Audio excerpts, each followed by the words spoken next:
Good morning, everyone. Can you hear me? Yes. Yep. Yes. Yeah. Good morning, everyone.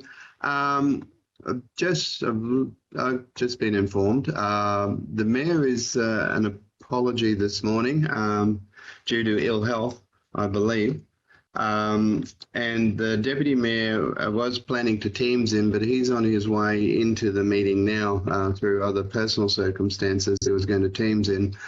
So what we've got is a situation where we will need to elect a chair off the floor before we do anything else, and then hand over. So I'm having a little bit of difficulty seeing the room, but if Kimberly can spot for me, please. We have a nomination for a temporary chair off of the floor as just procedurally to chair the meeting until the deputy mayor arrives, please. Yeah, Mr. the CEO, Councillor Henson, move a motion to nominate Councillor Potter until our deputy is present. Okay. Do we have a seconder? I'll second that motion. Councillor Erkin. Councillor Erkins, thank you. Any other nominations or consideration? If not, would councillors be able to vote on that, please?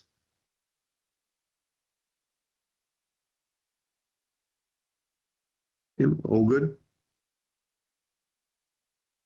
Yeah, that's unanimous, Mr. CEO. All right, well, then it gives me great pleasure to hand the chair and an interim measure to Councillor Potter. Thank you.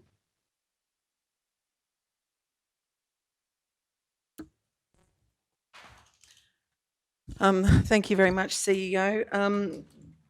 So we've got our we've done our leave of absences for the mayor and we'll need those moved, Councillor Potter. Okay, thank you. So we've got a leave of absence from the mayor and also deputy mayor at the moment. So can I have a mover and a seconder for that? Moved by Jane, seconded by Kathy. Sorry, moved by Councillor Erkins, seconded by Councillor Duff. Sorry. So I might call on Councillor Duff now to actually. Oh, sorry. All those in favour, sorry. Thank you. Unanimous. So we'll go to item number 3. So what I might do is call on. Oh no, we got Lathan here, don't we? Beautiful. Can I call you up, please, now, Lathan, to do the prayers? Thank you.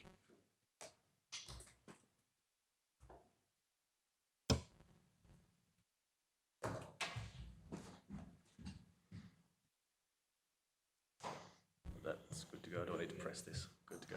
Yep. Well, good morning, everybody. Good morning, councillors and distinguished guests up in the back rows there.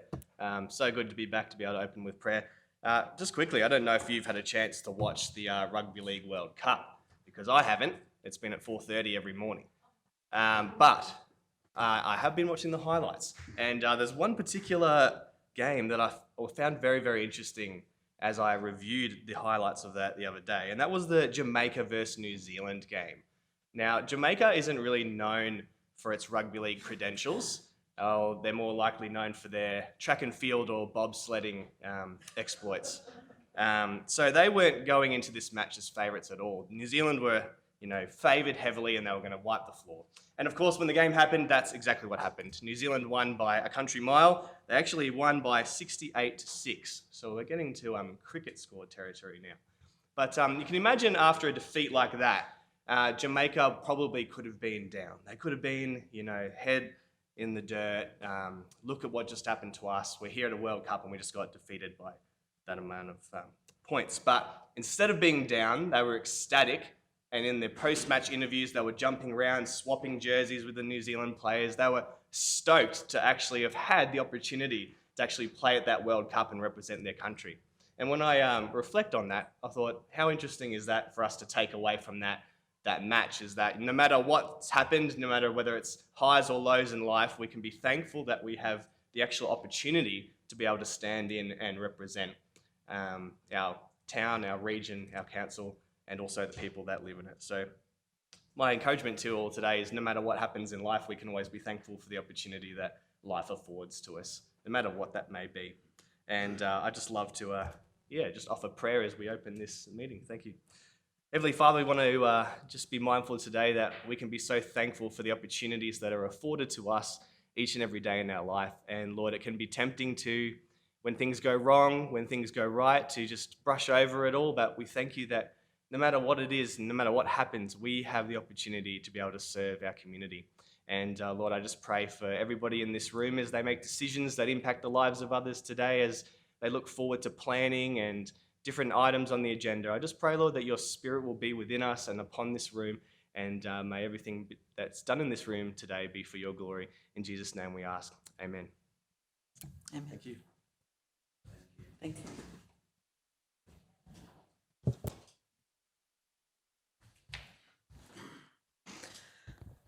Thank you very much, Lethan. I would now like to call on Councillor Duff to do the acknowledgement of traditional owners. Thank you very much. Thank you, Councillor Potter. I'd like to acknowledge country and the land where we meet this morning, the Waka Waka land, and acknowledge the elders, both past, present and emerging. Thank you. Thank you very much. We now move on to item 6.1. Item 6, which is deputation petition. So item 5. Sorry, I've skipped something. Declarations of interest. I will start with a couple of declarations of interest. So I, Councillor Danita Potter, inform this meeting that I have a declarable conflict of interest as defined in section 150EN of the Local Government Act 2009 in agenda item 10.2, School Transport Infrastructure Program. The nature of my interest is as follows. This declarable conflict of interest arises as I am a member of the Kingaroy State High School P&C and hold the role of an executive member as vice chair. I propose to leave and stay away from the place where the meeting is being held while this matter is discussed and voted on.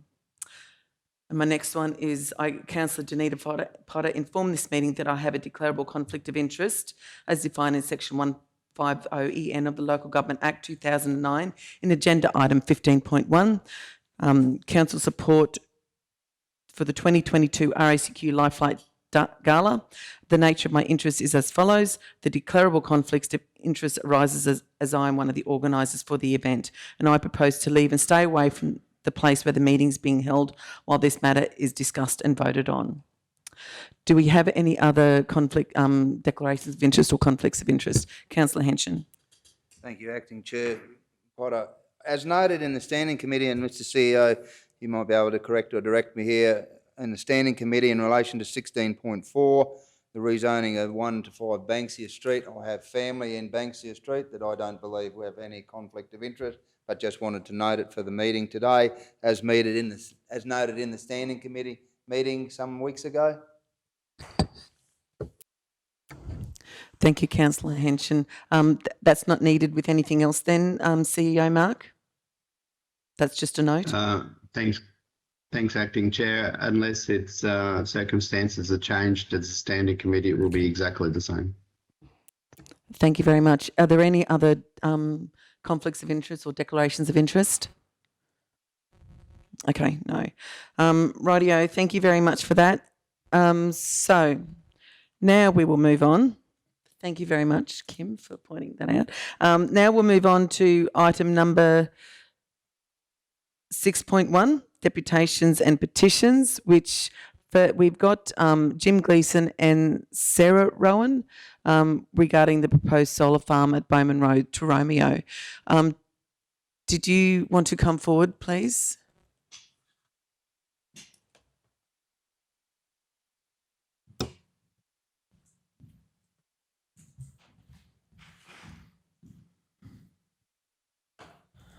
They've got a PowerPoint. Good morning, everyone. Thank you for allowing us to present today. My name is Jim Gleeson. I'm from Plan C. We're working on the community engagement component of the project, and this is Sarah Rowan, as part of the team, is working on the planning application as well. Also with us today is Cole Brown from the management team proposal and Ruby Gannon from Plan C's team as well. And also online we have the project owner, Chris Elder, who's joining us via Teams. Thanks for having us here. Today we're very aware of the 15-minute time frame to do a presentation. So Sarah and I are going to go through a presentation of about 7 minutes and we'll happily answer questions after that if that's okay with everyone. Okay, just an outline of what we want to talk about. Just an overview of the developer, which is Australian Solar Enterprises, where the site is, what the proposal is, a quick outline of the Queensland Energy and Jobs Plan, which was announced in September. We're just going to see a whole lot more renewable energy and solar infrastructure developed around Queensland. The community engagement process and what we've done to date, the overall project timeline, and then Sarah's going to talk about the site plan and the planning application timing, and the supporting information being prepared, the next steps and any questions from you. So thanks again. Australia Solar Enterprises is an Australian company. As I mentioned, Chris, the owner of the company, is joining us today via Teams to answer any questions as well. They're committed to creating a positive legacy for the community in the region. Plan C is in charge of the engagement process, which we've started working on, and I can report back on the early findings from that. The site that has been selected has existing transmission lines running through that connect up to Tauranga Power Station, which is one of the reasons why the site is suitable in our opinion. There's a new form of technology being used for this particular development, which is lower profile solar infrastructure, which creates less disturbance and more efficient technology. And we believe there'll be a lot of local economic benefits from the project as well, in terms of jobs and local spend and community benefits and grants over the life of the project. So the site is at 341 Bowman Road, Toromeo. It's a 673 hectare site. As I mentioned, there's existing transmission lines running through the site, which means it's quite ideal for solar development, and it has limited quality agricultural value from our initial inquiries into that. So the proposal is a 250 to 275 megawatt solar farm using an innovative PEG system. It's been chosen to minimise the impact on the surrounding residents in the following ways. It's got a much lower profile. It's 100 centimetres off the ground compared to traditional solar infrastructure, which is much higher. There's a shallow foundation depth. There's less earthworks required to install the farm. Basically, it sits on pegs, 2 pegs that are put 60 centimetres into the ground. So therefore, low impact construction and maintenance, quicker, less materials and installed by hand. And there's reduced logistics due to less materials.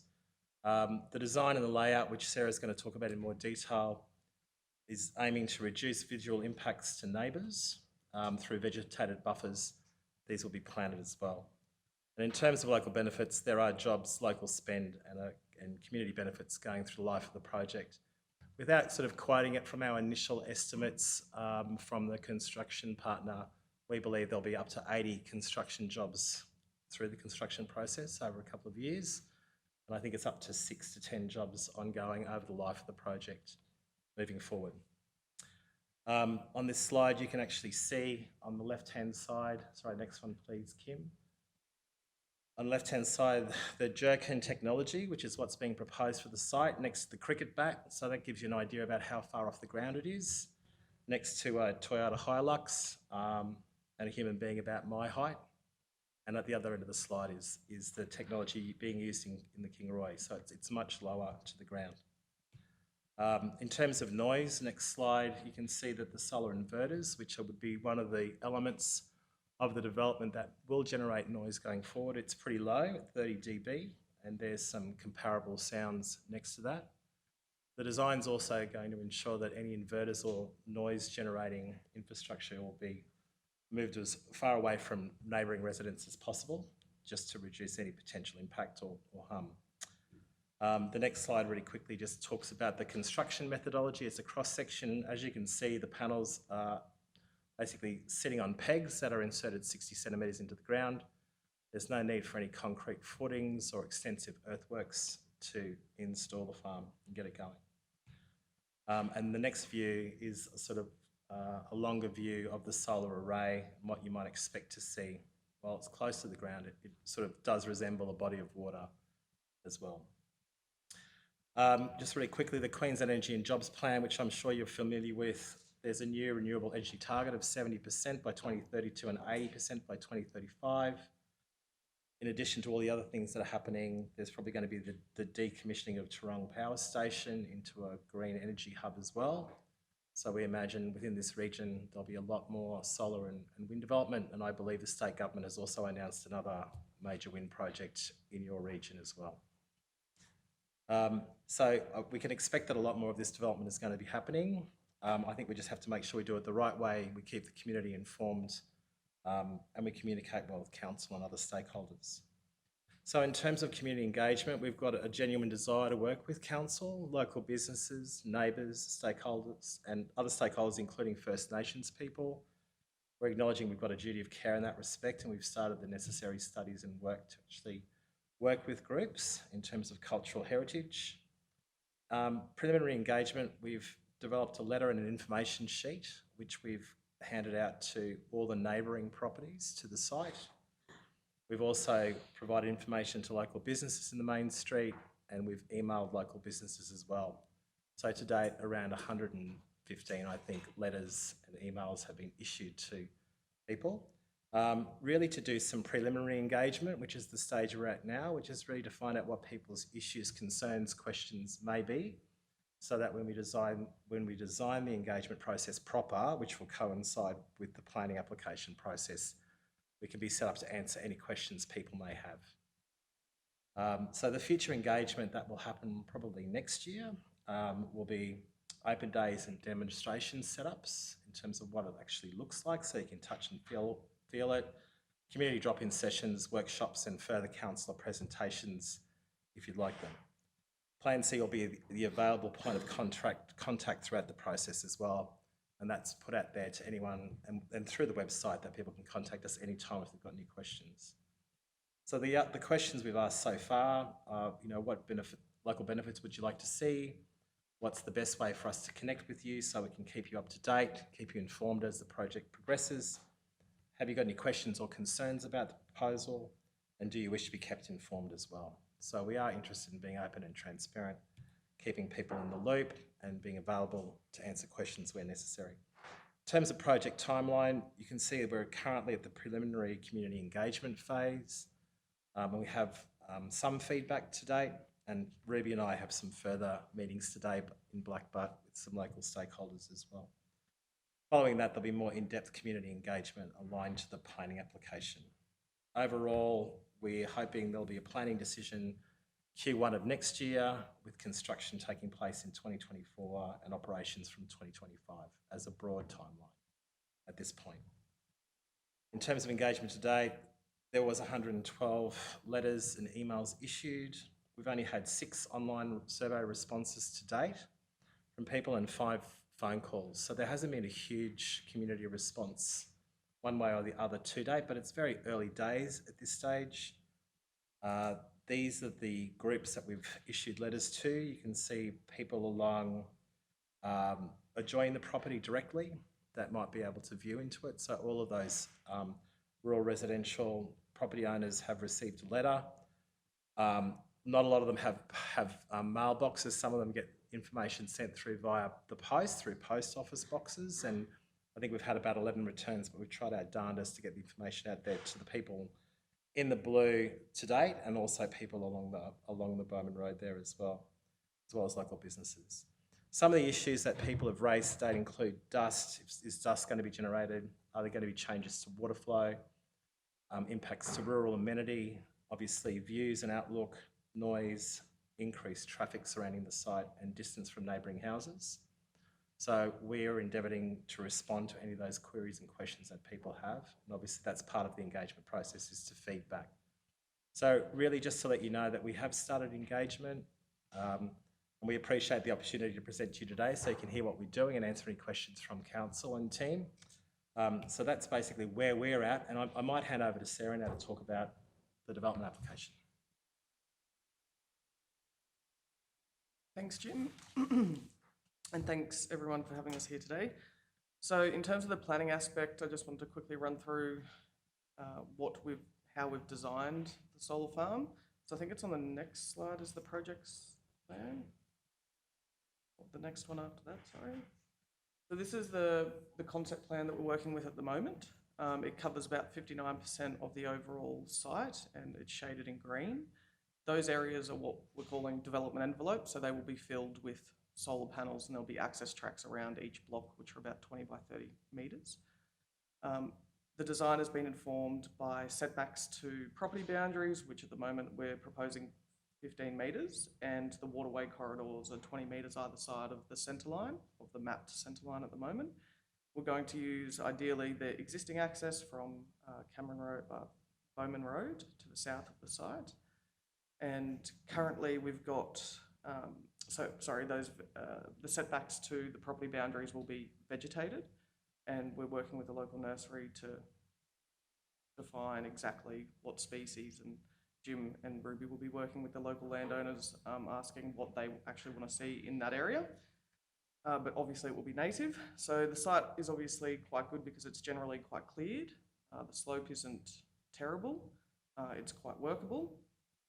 In terms of the technical assessments that we've undertaken to date, so we've got a preliminary agricultural assessment which confirms that that part of the site is actually Class C, and I think that was demonstrated by the previous owner who tried to grow strawberries.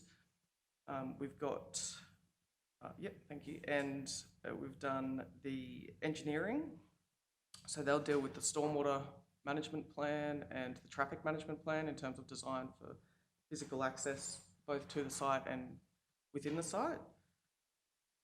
Visual amenity is being undertaken at the moment, and that will consider views from public spaces and particularly the back of the rural residential properties that adjoin the site. And also we've undertaken some preliminary cultural heritage assessments, and that will be progressed concurrently with the DA. The economic impact assessment won't be a formal one, but there will be some key takeaways in terms of the public benefit. In terms of noise, we have relied on the information given to us by the technology provider. So we've located that in terms of the plan. It includes a battery and it includes a substation as well, and they've been located directly adjoining the transmission line on the south, which is the PowerLink site. Sorry, thank you. So it's kind of in the middle of the site. So anything that is probably noisier has been located centrally in the site, further away from people. And that's about it. So ideally we're going to finalise all of our assessments and hopefully lodge in mid-November. And yeah, we will wait to hear from council. So Jim has something more. Thanks, Sarah. That's basically the end of our formal presentation. I guess I'd just like to throw it open to questions now. Councillor Shoemaker. Yes, thank you, Sarah and Jim, for your presentation today. I do intend to move a motion afterwards in relation to further discussions with you. However, my first question, just in relation to your presentation, like in our community, certainly relationships are everything. Building credibility and trust and being genuine and open and transparent. Really appreciate the presentation today, being on the front foot. I guess my question is, I note that the letter and the information you're presenting is on behalf of Plan C, which is a community engagement group that Australian Solar Enterprises has engaged to undertake this. I guess my concern is that longer term relationship with our community and, you know, in terms of actually meeting the owners, operators, site manager of Australian Solar Enterprises, you know, who will be the key contact for our community, and will they be living locally, and how can we expect you to be part of our community into that longer term? That's really important to us, because certainly construction, it's wonderful that there'll be 80 construction jobs, but we're very mindful that often those may have some local content, but often they are crews travelling into our region and crews travelling out. it's exciting to hear that you may have 6 to 10 full-time jobs post the construction. But I guess what we're really interested in is how will you be a good neighbour in our region? How will you work with our community? How will you engage with us, keep us informed into that longer term once Plan C's engagement parcel of work has ended? Sure. The discussions that Chris and I, and Chris is the owner of the project, it's on the screen at the moment, have had is that like Plan C will have a long-term involvement with the project, both in terms of engagement, in terms of community benefits, planning, grants, etc. As things scale up, depending on approvals and other factors, I believe there'll be a side office locally in terms of the coordination of employees, etc. And look, very open to your suggestion about having a local person working as part of the team within Plan C or within Australian Solar to, in terms of community relations locally. And, I'm a country boy myself, I'm from Stanthorpe, so I understand the importance of the relationship, particularly in rural areas. And, Plan C itself has been doing this work for the last 18 years, so we're pretty experienced in this space. But I appreciate the question. Thank you. Any other questions? Any GMs? No? Managers? Councillor Henson. Thank you, and thank you guys for your presentation. Just a couple of quick questions.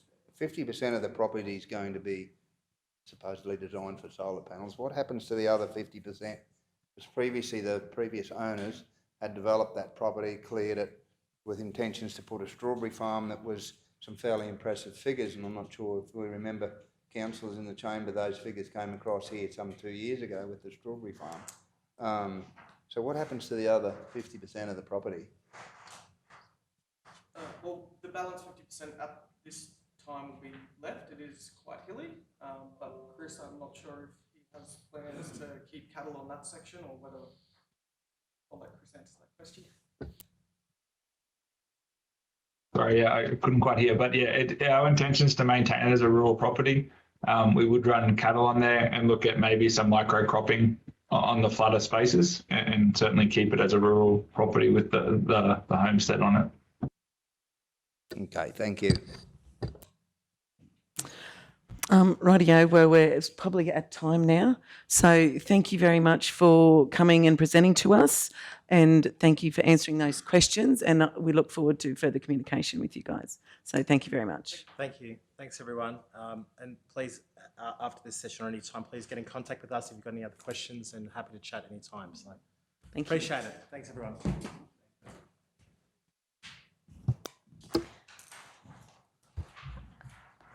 I'd like to move a motion. Can we move that now? Oh, yeah. Yep, Do you okay. Rightio. So, Councillor Shoemaker? Thank you. That a meeting be scheduled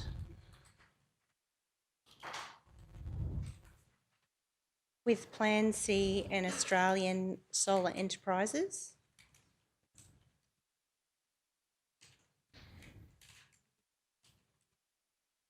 to discuss our expectations and community values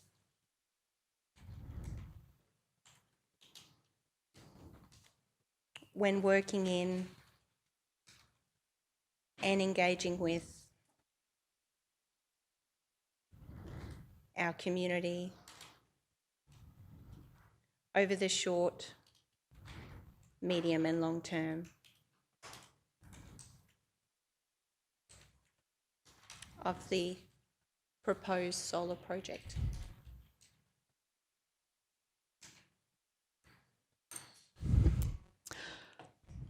Do we have a seconder for that one? Councillor Duff?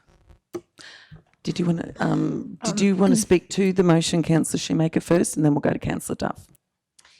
Thank you, Councillor Potter. Just so mindful that with any major project in our region, and particularly some very recent learnings from another project of this nature, how important it is to be talking to each other, being upfront, straight and honest in the beginning, I would really like to see our council engage in a conversation with Plan C and Australian Solar Enterprises. Very grateful for the presentation today and notification of their intentions. However, I think it's just very important in the conversations I've had with a number of other local governments who are very mindful of the opportunities to grow and create more renewable energy projects in their region. The engagement with the community is a constant challenge, and I think it's very important that we're just talking to each other, we're upfront and honest from the beginning, and that I really do appreciate Plan C and Australia Solar coming forward today to tell us what they are up to in our own backyard.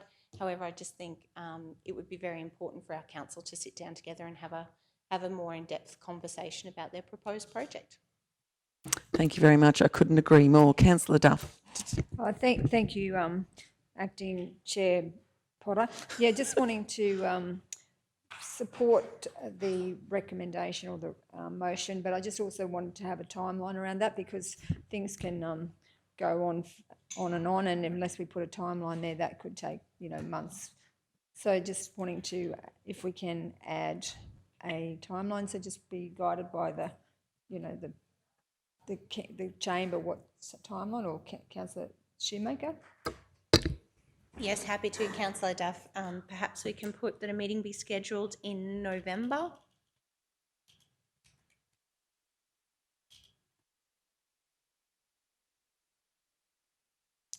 And can I just amend to discuss council's expectations instead of our expectations? Change that to council. and our community values, with the leave of the chamber. Councillor Duff, do you agree with that motion change? Yes, thank you. Okay. Did you have anything else to say to that, Councillor Duff? No, all good. Thank you. Councillor Erkins? Thank you. While I agree completely with the motion, I'd just like to have clarified, are we overstepping our role to do with planning, to get involved in it before it goes through planning?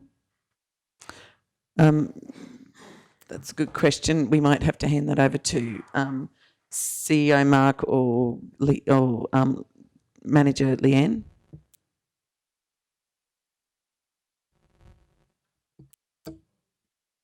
Here he is.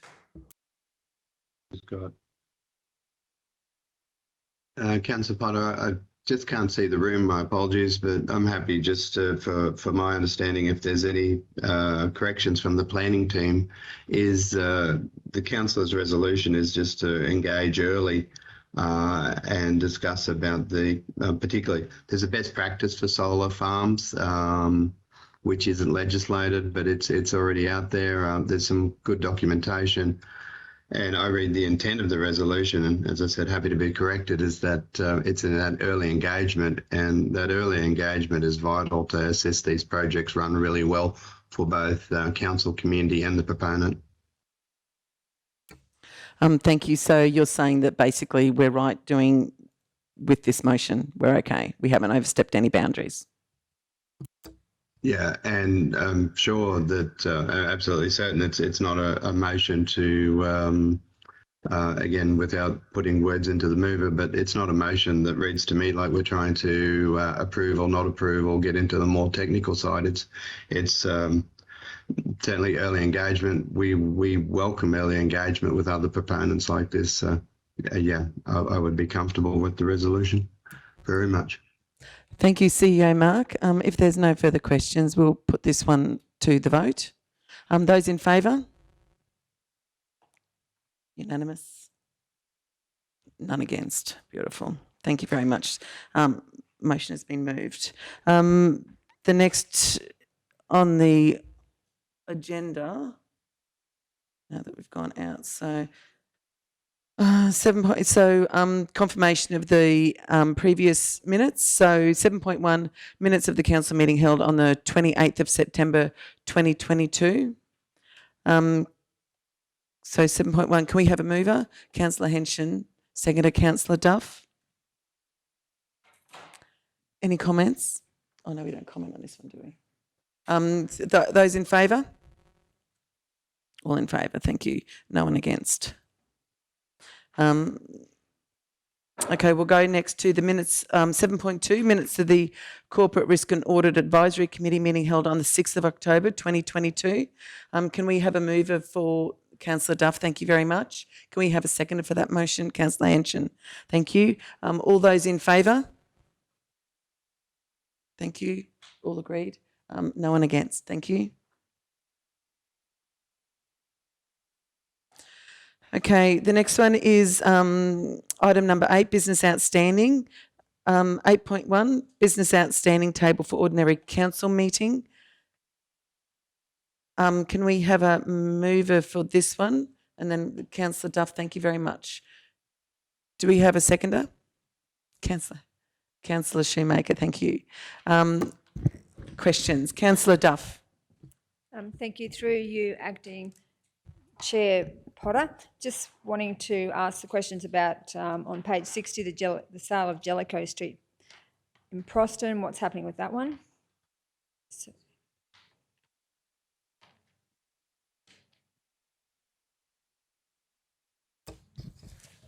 I just request for Acting Manager Rebecca just to come forward and give an update on Jellicoe Street.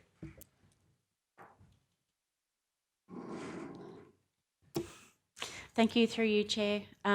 Jellicoe Street there's a report coming to Council about undertaking the earthworks to get that ready for sale. So that'll be presented to you in the next meeting. Thank you. No, actually it's this meeting, sorry. Yep, it's in the agenda for today. Thank you. And I just wanted to also find out about the reconfiguring a lot Mount McEwen. It seems like it's still an outstanding one. I'm just wondering what's happening with that one. It's on page 77.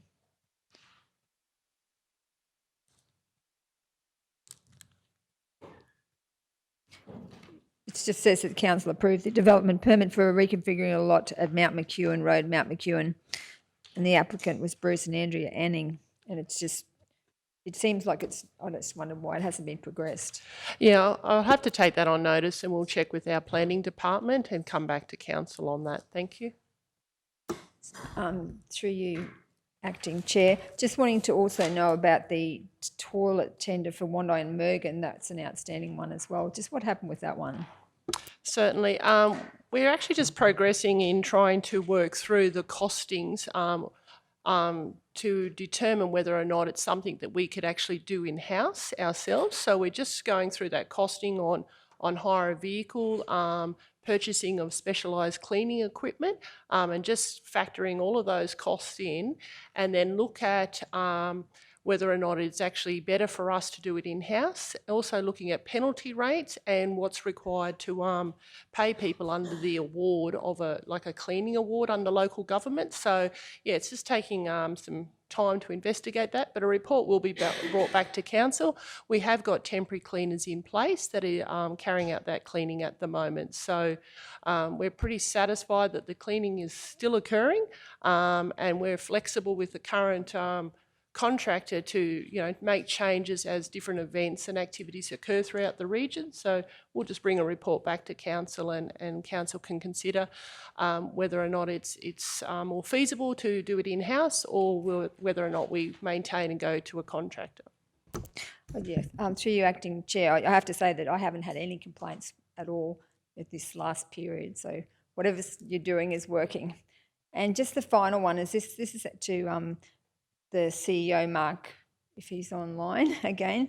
Just wanting to know, with the PDF file to the Wandai Business Association they're wanting to do that brochure, and they're waiting on that PDF file. Is that still a work in progress, or I can see you by the look on your face, you're not familiar with that one.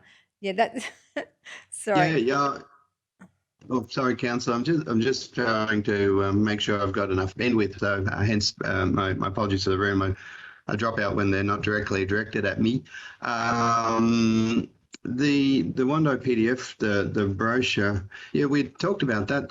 I've missed, and I do apologise if I've missed their formal request for it. I thought they were still considering what options they were going to undertake. Happy to take that offline for you, and if they're ready to roll, yep, no, ready to go. Thank you, CEO Mark. Yes, they are ready to roll. Yep. Okay, no, that's all good. Then I'll talk to you just offline about who's the best contact there and emails, and we can get rolling. No, happy to. Thank you. Is there any other questions? Rightio. We'll put this one to the vote. Those in favour? All in favour? Those? No one against. Thank you very much. Now, Deputy Mayor Councillor Jones is here now, so I will now vacate the chair and hand over to him. Thank you.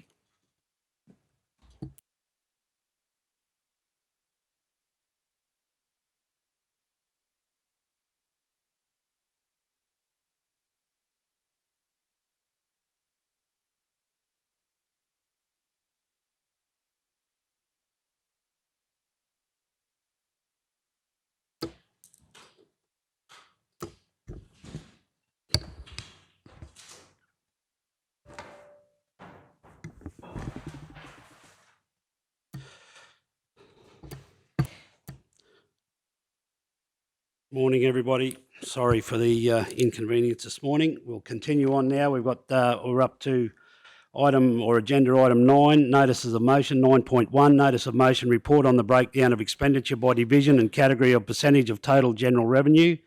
And the motion is that a report be prepared and brought back to a February Livability, Governance and Finance Standing Committee meeting detailing 1, the financial contribution and percentage of total general revenue council received from every town and village in the South Burnett since 2013-2014 to what has been budgeted for in 22-23, along with the number of constituents in each division, and 2, the financial spend and percentage of council's capital budget, including grant funds, spent across all asset classes and departments in each division since 2013-14 to what has been budgeted for in 22-23. Do we have a mover? Councillor Shoemaker.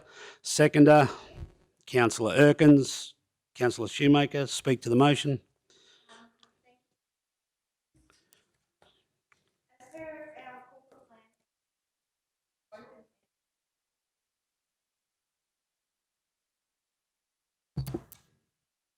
Sorry, can you hear me now? So, sorry, I just wanted to have a procedural motion that we suspend the standing orders so that this matter can be discussed open and freely rather than, because it wasn't discussed at committee. Mr CEO, can I go to you on some advice on that, please, on Councillor Duff's request? Yeah, certainly acting chair is procedural motion. If it's supported, it would be, you won't have necessarily a mover or a seconder, and it would certainly allow people to speak more than once.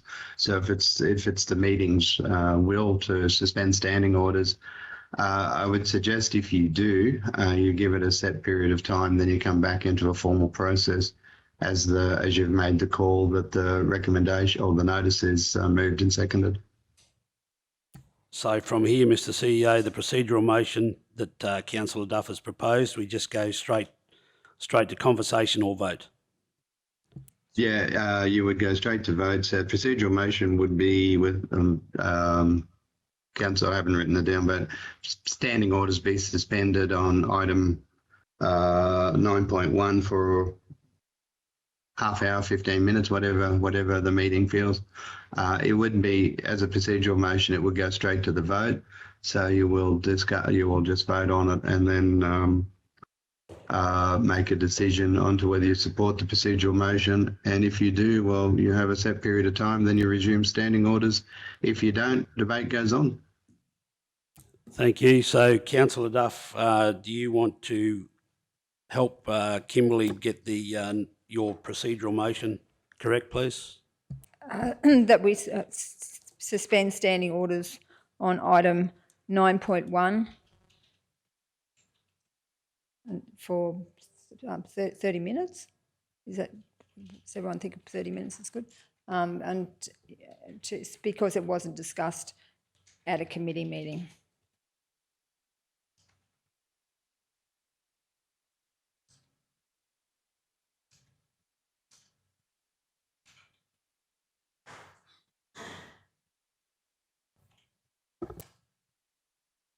Mr. CEO, just one more question. Is Councillor Duff allowed to speak to that procedural motion, or we go straight to the vote? She can't speak. Once you get a seconder, so the procedural motion is self-explanatory, I would have thought. Once you get a procedural motion, you get a seconder and you vote. Okay, thank you very much. Do we have a seconder for that? Councillor Shoemaker. Okay, we'll go straight to the vote on that procedural motion, and it is that we suspend standing orders on item 9.1 for 30 minutes as this wasn't discussed at a standing committee meeting. All those in favour? Unanimous, thank you. So 30 minutes. We move on to 9. Shall I speak to my motion? Oh, sorry, Councillor. Yeah, please do. Thank you.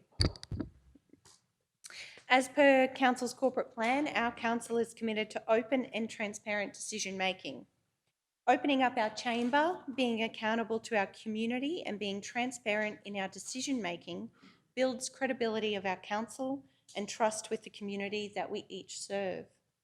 The request for this report is about walking the transparency walk in ways that might challenge the assumption of others, but may also offer answers to some others. This motion goes directly to our core values of honesty, respect, accountability, integrity, and above all else, unity. Together, we set our vision at the beginning of this term, the South Burnett unique communities working together in a strong and vibrant region. Our corporate plan states that South Burnett Regional Council will work to the financial strength of our region and is committed to a council presence in all of our communities. In setting the plan, we each agreed that this is a time of transformation for our region, with many exciting opportunities and projects underway. To achieve our vision, we recognised it would take leadership, advocacy, culture, respect, collaboration and promotion. These are our key enablers. The purpose of this report is to demonstrate to all constituents how funding has been collected and invested in our region over a period of time. It will serve as a mid-term report for our council about the vast number of capital projects and activities underway across the region and offer a reflection of the decisions and projects undertaken by previous councils before us. This motion is about transparency, and I absolutely commend this motion to the chamber. Thank you. So, Mr. CEO, are you still there, please? Yep. Yeah. Looking for Acting guidance on Chair, this. I've Where do we just proceed? dropped this. Sorry, you go. So where do we proceed? Do we continue through the agenda now for the rest, or how do we deal with this now? No. So your half an hour, you don't require speaker for or against. Any councillor can speak on any which, whether they're for or against questions. It's literally the suspension of the standing orders allows for a conversation or a discussion around the item without the formality of strict meeting procedure. So if Councillor Shoemaker wanted to speak again, just for case of example, she could opt to her feet and have a second go now. If Councillor Duff, as the mover, wants to have a chat, so it allows for that free-flowing conversation. So you deal with this before you move on to another resolution, unless there is another action taken that you don't deal with it. So the procedural motion, it's been dealt with. Well, so now we just go straight on. Dealt with. Righto, thank you. So half an hour of conversation if needed, and we'll go to the vote on this 9.1. Thank you for your guidance. Thank you. So Councillor Shoemaker, would you like to speak again, or you've said you'd be okay? Any more conversation, questions, Councillor Duff? Thank you, Acting Chair Jones. I'm really distressed and disturbed about this. I think it is absolutely divisive. I think that if you talk about building community and unity, Division 3 and Division 4 are we going to go Division 3 and Division 4 because they're both in Kingaroy, but some of it goes outside Kingaroy. So does that some of those people that are paying wouldn't have got the benefits of what's happening in Kingaroy? Is it going to be Division 3 and Division 4 against the whole rest of the region? Like, I have never heard anything so divisive, and also such an impost on the staff to go right back. And why 10 years? Why not go right back to amalgamation? I know that there was $26 million spent on the Kingaroy wastewater treatment plant, but the community wore that because that's what we had to do as part of amalgamation. That just benefited Kingaroy. So you're making it like an us and them. And so I'm just, the time, the resources, and to say that, you know, grants, what about advocacy for roads? Are we going to include advocacy for the passing lanes at Nanengo that we supported when Deb Frecklington got that $10 million for those passing lanes? Like, I just think that this is divisive, and it is also such a time-consuming impost on the staff, and I just am absolutely opposed to it. Councillor Erkins. I think I actually support the motion, because I think one of the things that's said to me when I came in is we are here to look after the whole region, not just our area. And I think it gives us an opportunity, these figures will give us an opportunity to go back to our communities and show our communities where the money's being spent. In doing so, I don't believe that if it comes back, which I think some of us think it might come back, that Kingaroy is supplying the majority of the money, but just because Kingaroy supplies the majority of the money, as I'm told when I come in here, it's not about one region, it's about one area, one division, it's about the whole region. So regardless of where the money comes from, that doesn't mean to say that's where the money needs to be spent. So I think that will show us all a little more clearly.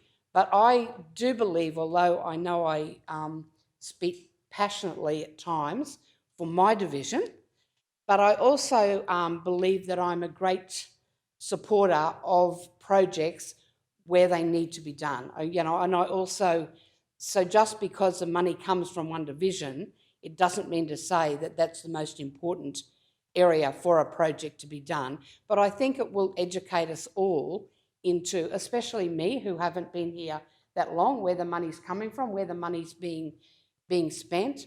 And I think, you know, I think that is a great thing for us all to be aware of.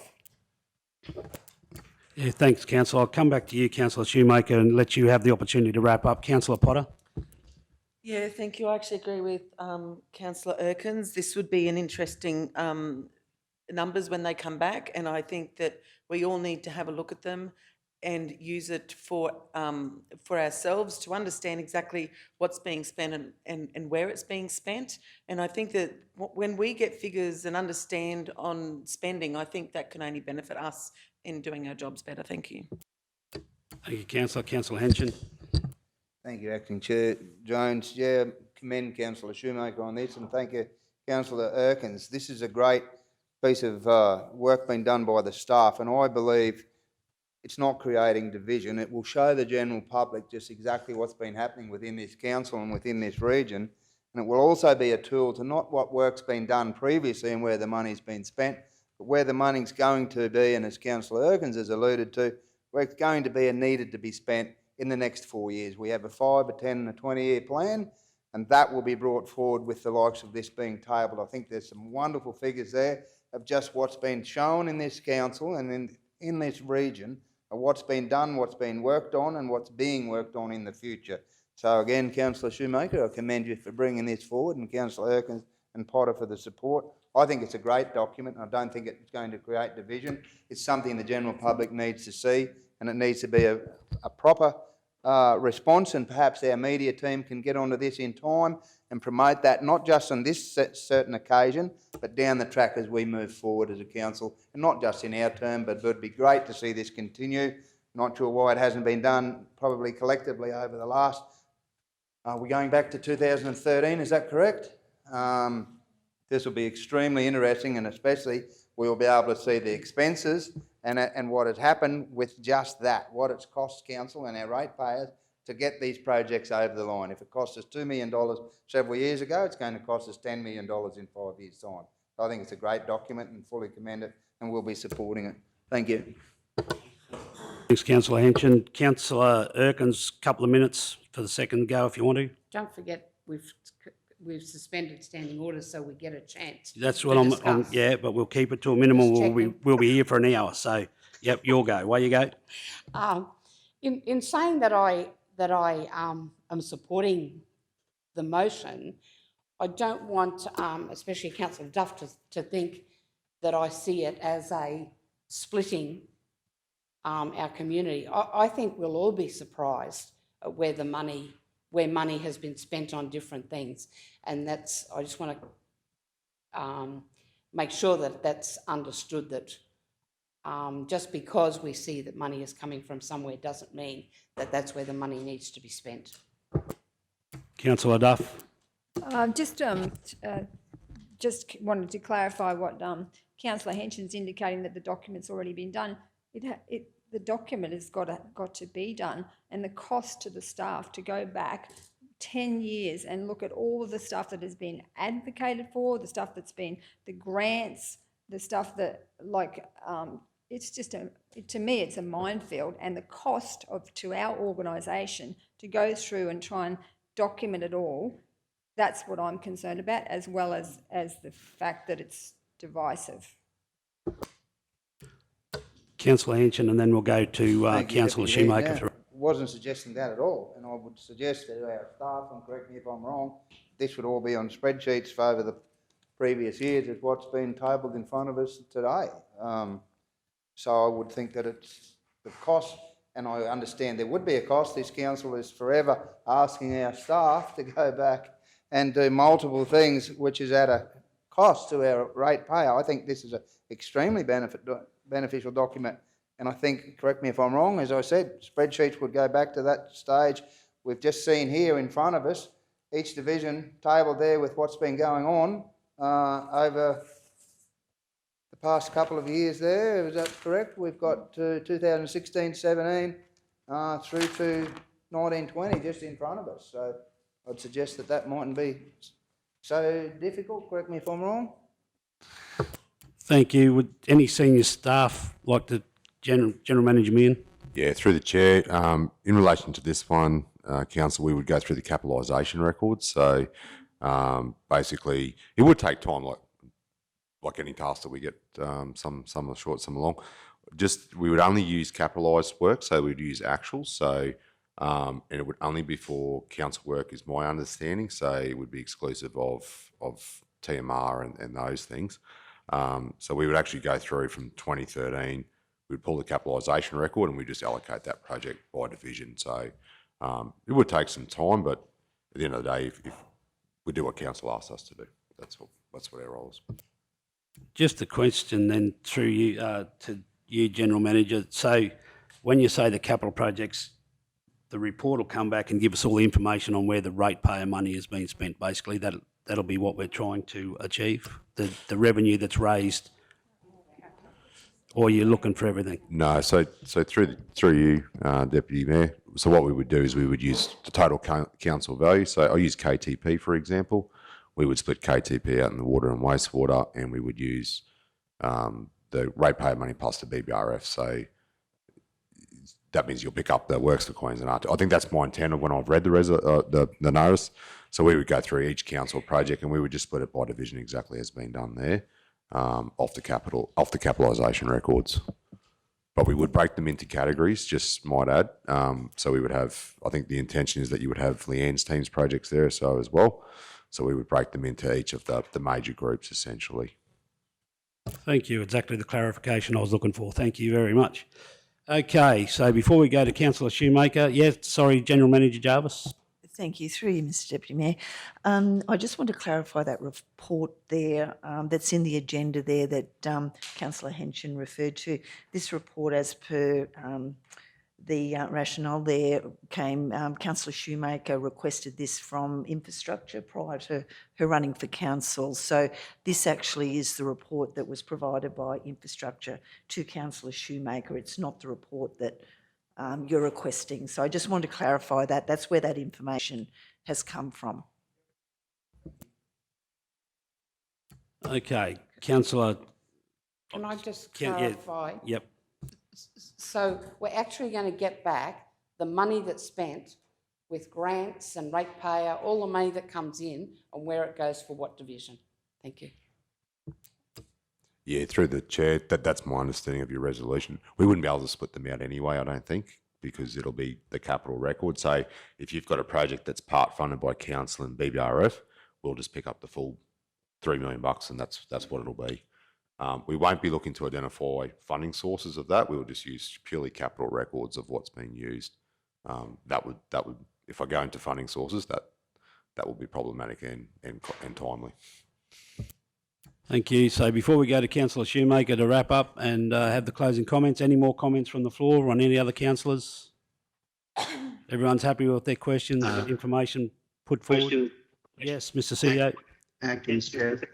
Okay, so you've got a suspension of standing orders. So the process would be, before you have concluding comments, as you will need to resume standing orders if your time doesn't run out. So that's a very simple resolution. Procedural resolution to resume standing orders. At the resumption of standing orders, you then go back, just think of it like an amendment, even though it's not amended. You then go back to speaker for or against and then concluding comments. So Councillor Shoemaker is opened. Once you resume standing orders, you pick up as a speaker against or seconder and then speaker against, and then normal formal debate with concluding comments at the end of that debate. Geez, I'm glad I'm here today, Mr. CEO. Thank you very much for your fantastic to walk into this morning. Excellent. All righty, so we're going to need a motion or a mover to resume back under standing orders. Is that correct? Councillor Shoemaker, do we have a seconder? Councillor Potter, all those in favour? Unanimous, thank you. So now we go back to the initial motion that is before us, and that was moved by, where are we? Councillor Shoemaker, seconded by, here we go. Yes, there we go. Sorry, the initial motion was moved by Councillor Shoemaker, seconded by Councillor Erkins, that a report be prepared and brought back to a February Livability, Governance and Finance Standing Committee meeting detailing 1, the financial contribution and percentage of total general revenue council received from every town and village in the South Burnett since 2013-14 to what has been budgeted for in the 22-23, along with the number of constituents in each division, and 2, the financial spend and percentage of council's capital budget, including grant funds, spent across all asset classes and departments in each division since 2013-14 to what has been budgeted for in the 22-23.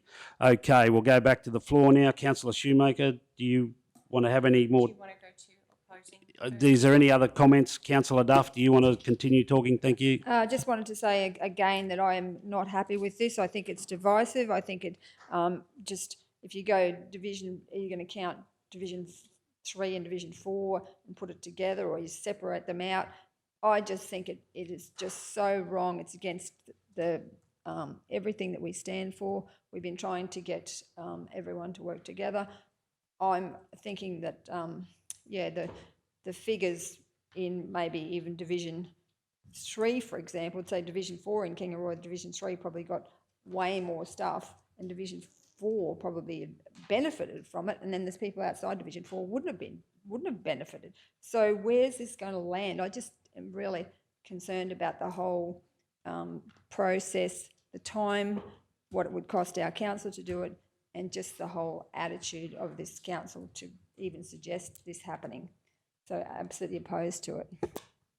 Thank you, Councillor Duff. Any more speakers against before we go to Councillor Shoemaker? No, Councillor Shoemaker? Yep. Yep. Okay, Councillor Erkins, yep. Have your word. As I said, I do support the motion, but I want to make sure that councillors do understand that a ratepayer regardless of what division they live in, they pay their rates. So it doesn't matter whether they are part of a division where there are lots more people paying their rates, or they're in a division of a very small community where they don't have a lot of ratepayers. All our ratepayers deserve to be treated with the same respect and have the same consideration given when we make decisions on where money is spent. But as I said, I do support the motion because I think it would be very, very interesting for us to see as a council just where our money is coming from and where our money is going to. Thank you. Thanks, Councillor Erkins, and that's a very good point. We have 6 divisions in this region, but we're a group of councillors and a mayor that represent the South Burnett region. So I can't see this being divisive. I think it's a great idea, and I'll be supporting it. So, Councillor Potter, just quickly, and then we'll go to Councillor Shoemaker for closing comments, and we'll go to the vote. Thank you, Deputy Mayor. Look, I actually think that we already have, let's be honest here, we already have division in our community. It doesn't matter where you go or where you look, whether it be Facebook or in the community itself. The division is already there. They all think that everything gets spent in Kingaroy no matter what. So I do believe that this will actually bring our community together to show them that we are spending the money right across the board. And I really do think that this is a fantastic motion. I do thank Councillor Shoemaker for it, and I really commend her for that. Thank you. Councillor Shoemaker for closing comments before the vote. Thank you, Deputy Mayor Jones. I'm certainly not distressed. I'm accountable to my community. I won't play politics with my community or my region or its best interests. This is about creating a 10-year benchmark. This is about creating understanding and unity. It's about demonstrating to our community where their money and other grant funding has been spent. I've been saying since the beginning of this term, it's time to put the rugby league colours away. And I absolutely believe it. It's absolutely, when you're on the rugby league team, yes, sure. Playing on the field, no doubt. But in this chamber, we must come together. We must bring our community together, and the only way to achieve that is through understanding. There is a perception in our community that communities are missing out, and as a Kingaroy councillor, I am beaten up over this all of the time. I believe, as do you, that there are projects that need to be done across our region. I believe that there's no one asset or community that's more important than the next. I believe we are all uniquely very different, and that our needs are very different, and that as a council we're trying to balance those needs with tight financial constraints all the time. The reality is our ratepayers are our shareholders, and they have a right to know where their funds are being invested. This motion is about creating respect. It's about being honest, transparent, and accountable to our community, and it's absolutely our role as leaders to communicate this information in a fair and impartial manner across our region. Thank you, Deputy Mayor Jones. Thank you, Councillor Shoemaker. So we've had our conversation, we've had our closing comments. We'll go to the vote now on the motion that has been moved. Can you just take that away? That has been moved by Councillor Shoemaker, seconded by Councillor Erkins, that a report be prepared and brought back to the February Livability, Governance and Finance Standing Committee meeting detailing 1, the financial contribution and percentage of total general revenue council received from every town and village in the South Burnett since 2013-14 to what has been budgeted for in the 22-23, along with the number of constituents in each division, and 2, the financial spend and percentage of council's capital budget, including grant funds, spent across all asset classes and departments in each division since 2013-14 to what has been budgeted for 22-23. Go to the vote. All those in favour? We have Councillor Shoemaker, Erkins, Potter, Henson and Jones in favour. Against?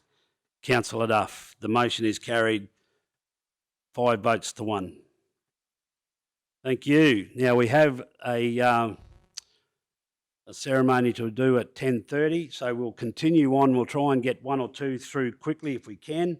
the portfolio, agenda item 10, 10.1. It's another notice of motion, Wandai and Mergen drainage. That the South Burnett Regional Council investigate and consult with the adjacent landholders with regards to the appropriate measures to treat the waterways at Dingo Creek, Wandai, and in front of the Mergen Dairy Heritage Museum at the Mergen Gayndah Road, with the intent of mitigating any potential flood damage due to predicted weather patterns, and the report detailing the environmental considerations and funding mechanisms be brought back to the December Infrastructure Standing Committee meeting. Do we have a mover? Councillor Duff. Seconder, Councillor Potter. Councillor Duff, speak to the motion. Thank you, Mr Acting Chair. Yeah, this one was discussed at length at the committee meeting, and so I'd just like to recommend it to the Chair, to the Council chambers. Thank you. Thank you, Councillor Duff. Is there any further questions or any comments from senior management before we go to the vote on this one? I think we had a good conversation in our standing committee, as Councillor Duff alluded to. I think it's all been discussed. If no further questions, we'll go to the vote. All those in favour? Unanimous. Thank you very much. 10.2.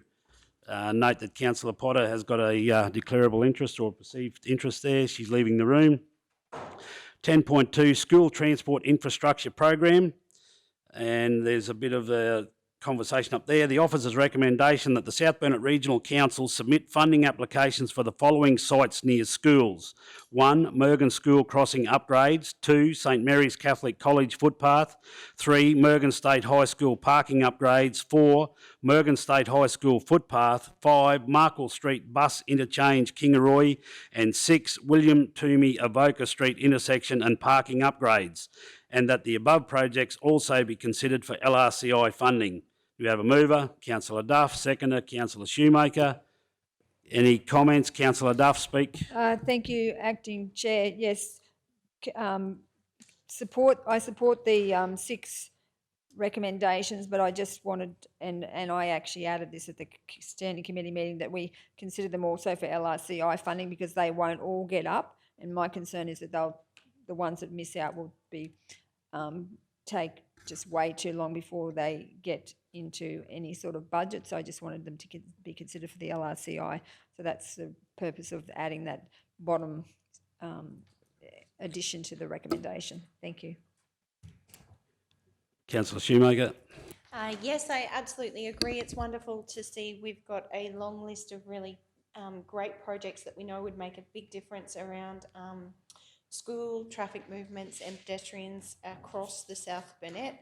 I absolutely agree with Councillor Duff. I think they are critical projects, and opportunity to consider them for LRCI funding is welcomed. I also just would like to acknowledge how successful Council has been with the school transport infrastructure program in the past. I do believe we recently received an award in relation to the success of the program, and just wanted to highlight, over a long period of time, the amount of change that's happened because of this program at a number of schools across the region really is quite remarkable. So I think it's always important we have our foot in the door early, and certainly wish us success with these applications.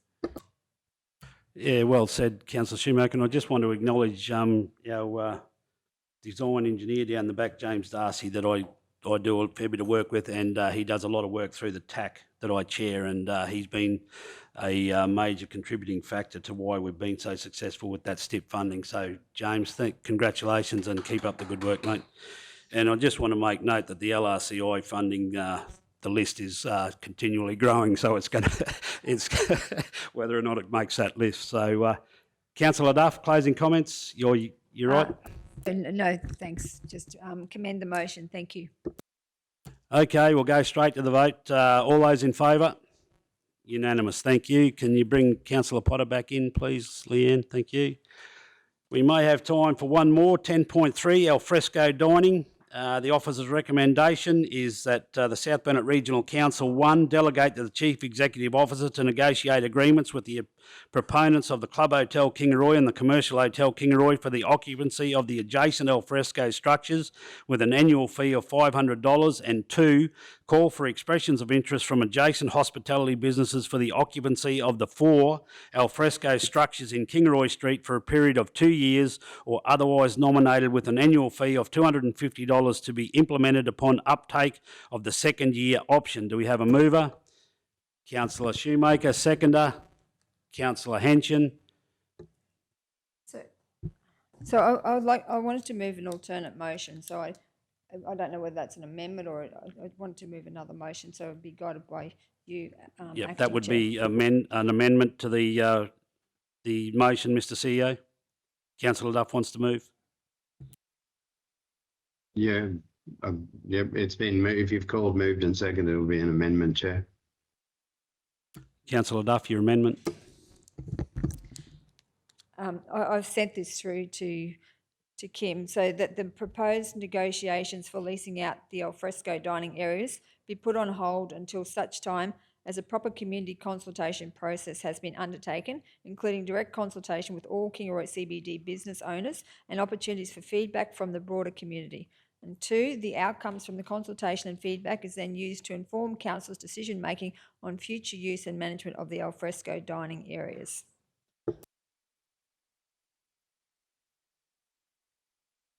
Councillor Yeah, Duff. that would almost be foreshadowed. But it's without being able to see the recommendation or the amendment. It is. Yeah, Councillor Duff was probably correct in at first. It's alternative, so it would almost be a foreshadowed resolution because it changes the intent of the original recommendation. So I'm happy to. Yeah, so how do we proceed with that? Councillor Duff's put that forward. Do we need a seconder or do we deal with the initial one? You'd list it as foreshadowed, so you'd certainly put it up with Councillor Duff as a proposed mover, and then you deal with the first, and then if the first gets voted down, you deal with the foreshadowed. If the first gets voted up, well, then the foreshadowed lapses because the matter's been dealt with. So we're calling a seconder for the foreshadowed motion of Councillor Duff, and we deal with that first? No. No. So you called a mover and seconder for the first, so I've got it that Councillor Shoemaker and Henson moved the first one. Councillor Duff proposes it as, she was correct, it is an alternative resolution. Now, hearing the wording, if Kim's got the wording, it would be just listed as foreshadowed with Councillor Duff. Council can't deal with more than 2 resolutions at once, unless it is an amendment, and then you can't deal with 2 amendments at once.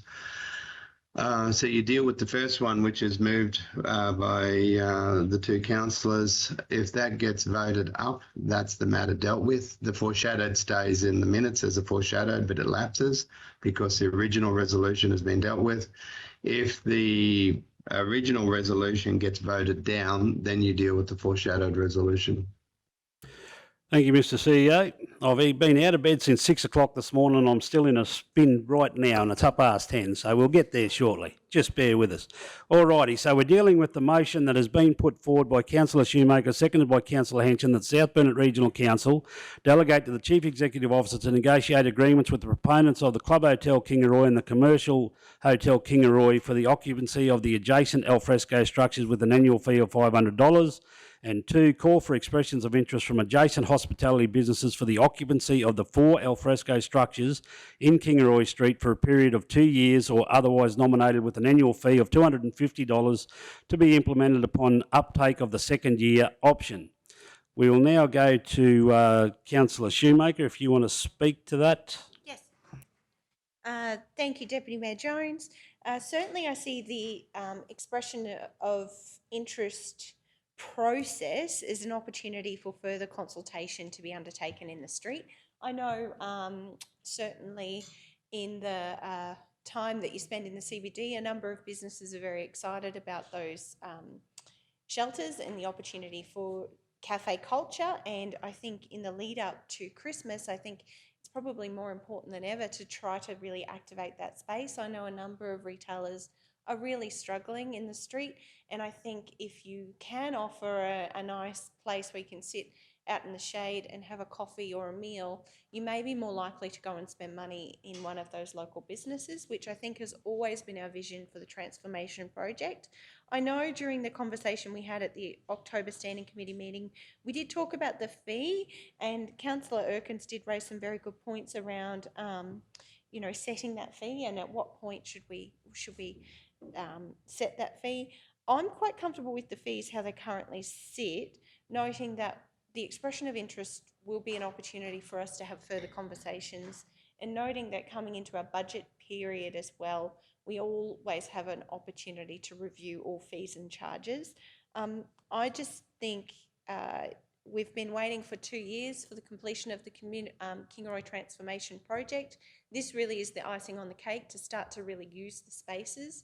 And I guess I would hate to delay, and I would be concerned if we engaged in broad community consultation with all residents or all members across the region. We'd get differing views and end up with possibly in a worse place than what we are now, where we've got a bit of a vision, we've got an idea, and we're sort of saying we're hungry to go and have some conversations with community about it. I'm really supportive of the motion and to really do all that we can to support those hospitality businesses in the CBD and certainly retail at the moment. And I think in the lead up to Christmas, this is a great time to start. So I'm fully supportive of the motion.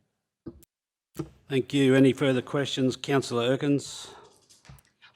I spoke against it at our committee meeting, and I again want to speak against it, in particular on the hotels. I think a fee of less than $10 a week is really, you know, that's just too cheap. And I just would like to know whether there was any consultation done with the hotels prior to actually putting those structures up. So, you know, did they have any expectations of the use or costs? Yeah, through the chair. So all businesses in the CBD had consultation when the plans were released. Our understanding is that those businesses have had the expectation that that would be supplied. Obviously, if you've got an alfresco outside their business on the corner, there's definitely an expectation that they're looking to seek the use of that facility. We haven't had inquiries that, particularly I think you raised last time about their liquor licensing. They're quite keen for that, to do that now. And also understand one of the premises has been renovating and aligning his design of his premises directly in line with that structure to be used for not just an outdoor drinking venue or whatever, but actually, you know, cafe style and whatnot. So, but again, we've put a nominal price there. It's council to decide. You know, I think one of the people, or two of the people that will be most surprised that we are only looking for $500 a year will be those two hotels. I'll bet you there's no way in the world they thought they'd be getting that for under $10 a week. And when we talk about fees and charges, we're talking about a 2-year agreement. So once we set this fee, we're set with that fee for 2 years. So the cafes, I mean, I understand that it is a difficult time for business. The cafes I'm not so concerned about, but I'm definitely concerned with the fees that we're charging for the hotels and a little bit for the cafes. I mean, $250 a year, you know, $5 a week. That really is. It's really a bit of an insult to ratepayers, I feel. But that's. So, just taking Councillor Erkins' points there, in the recommendation, the way it reads, is it that automatically the hotels pay $500 right from the start, and then we only refer down in Kingaroy Street, it says al fresco structures in Kingaroy Street for a period of 2 years. Now, is this motion referring to the whole 6, or is it just specifically identifying Kingaroy Street there for the 2 years for the cafes? Yeah, through the chair. So the first resolution is the two ones outside the two pubs. So they will pay automatically. So obviously they're keen to go in there. The second one is to go for the expressions of interest from the adjacent hospitality businesses in Kingaroy Street to use those up. So the purpose of that will be that they'll have a 2-year lease, or they will go forward for a 2-year lease, and they'll only pay on the second year if they wish to uptake that option. Now, our way of thinking here was we wanted to cover the basic maintenance of the fencing and those sort of things in the first bit, but we also want them to invest in the furniture. It is a cost for them to go and expand into those areas. So our intent was that they go through, and if it's working for them, obviously they'll put more money into those areas themselves and make it work. Council always has the opportunity to review those fees in 2 years' time. And I note too that sometimes business models change. Talking to one business last week, they are looking to open multiple nights, and they are a cafe establishment. And they're looking so that you will see a bit of change in the CBD. So I think there's an opportunity for people to try some things without getting. Our intent was we wanted to encourage. That was our option. That's what we wanted to do to get them out into the street and give it a go. But you can always review those fees later, or council may change the charge. Okay, so aware of the time we're running over for the ceremony. Councillor Erkins, just finish up. I'd like to move an amendment to the motion on the fees. So I'd like to, I think I'd like to have some consultation with those businesses on what type of fee is a practical and a fair fee. So if we take the fees out, the annual fee and the top one, if you take out the annual fee of $500 and you put there an annual fee to be negotiated. Can I just ask Councillor Erkins, before we go there, if you were a business owner, Councillor Erkins, and I came to you and I said, how much are you willing to pay? You're going to be a nominal fee. You're going to be the lowest possible fee you would offer. So how do we get to a negotiation if we set the, I'm just putting a conversation, and I'm not just putting the devil's advocate out there. If we set a fee, are we not saying, right, that's what we need? $250 for the cafes is what they're saying in Kingaroy Street. A set fee, $250. They get the first year free, second year they pay. Is that correct?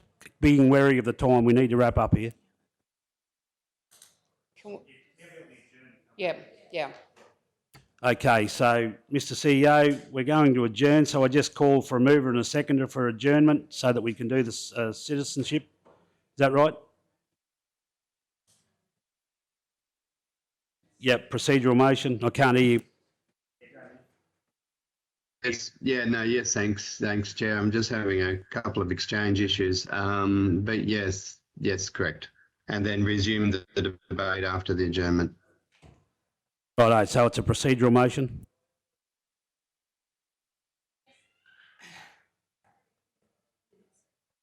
Yes. Okay, so I'll have a procedural motion that we adjourn to do the Australian Citizenship Ceremony Awards. Do I have a mover?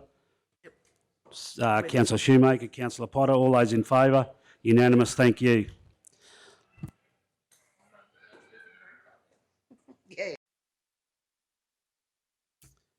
Okay, thank you very much. I'll move a procedural motion. We come back out of adjournment. Do I have a mover? Us. Yep. Second it. Excuse me. Councillor Shoemaker. So we'll go back now to the item that we're discussing, 10.3. Oh, sorry, we need to vote. Sorry, I'm jumping the gun. So all those in favour? Unanimous, thank you. So we'll go back now to the Kingaroy Alfresco Dining, and Councillor Erkins had the floor was making an amendment to the original motion. So back to you, Councillor Erkins. Okay, so the amendment for the hotels, I would like to see that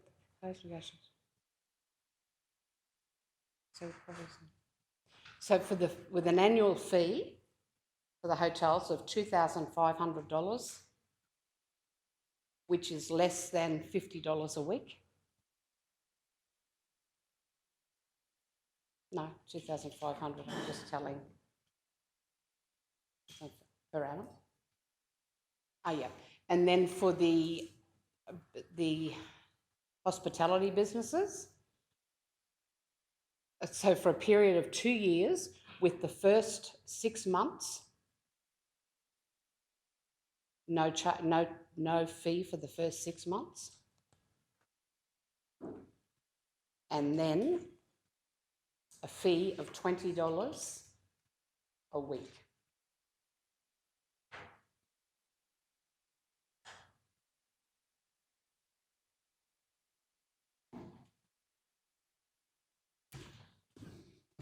Can I then speak to those? Okay. So I understand. Oh, sorry. Do we have a seconder for the amendments on that? I'll second. Councillor Shoemaker. Okay. Okay. I think you'll find most of the businesses will probably want to pay it monthly as they pay their rent. So I think if you go to those cafes and tell them, so if theirs works out at 1,040, but even if you brought that down to 1,000, I think if you went to them, they would find $1,000 difficult to pay. So I think it should be payable monthly.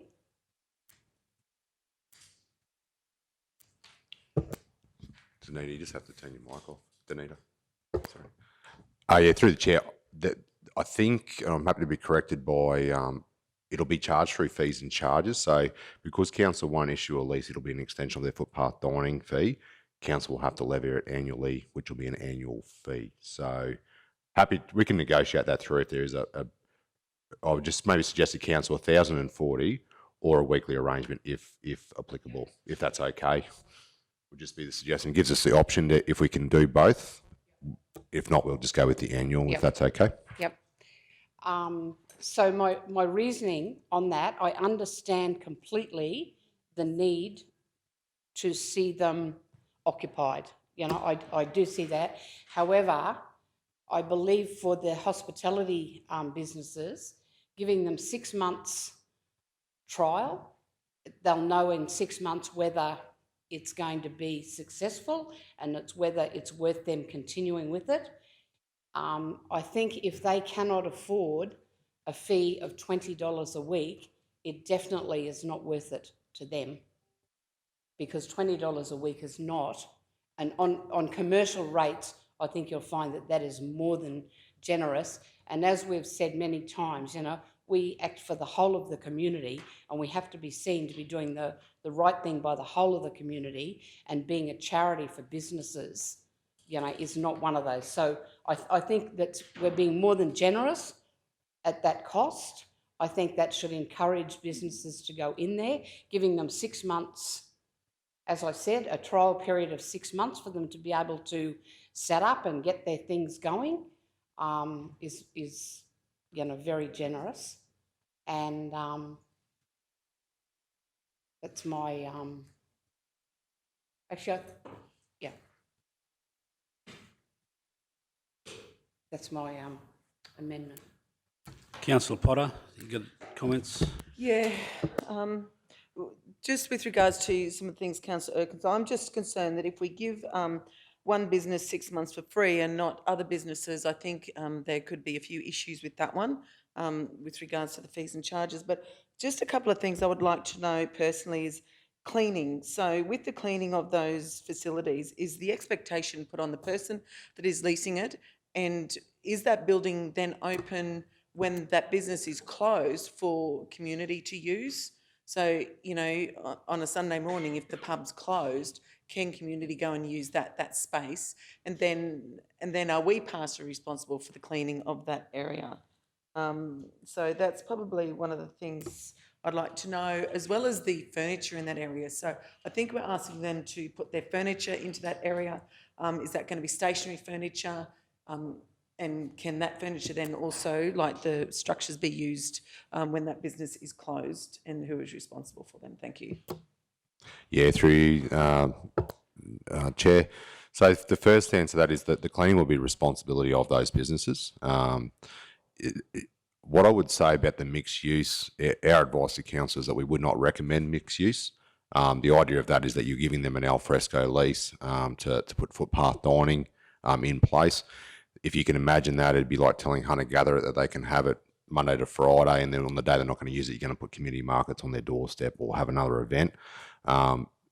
If they're responsible for the cleaning and maintenance of that, I would expect that they would have the sole use of that unless otherwise negotiated for that. We will hold them responsible for any damages, just as we would in their building. So if you had another mixed use in there and someone scratches their name in the timber, who's responsible for that? If I was a business owner, I'd be quite upset about that. If I've invested in my furniture, I'm just being quite upfront.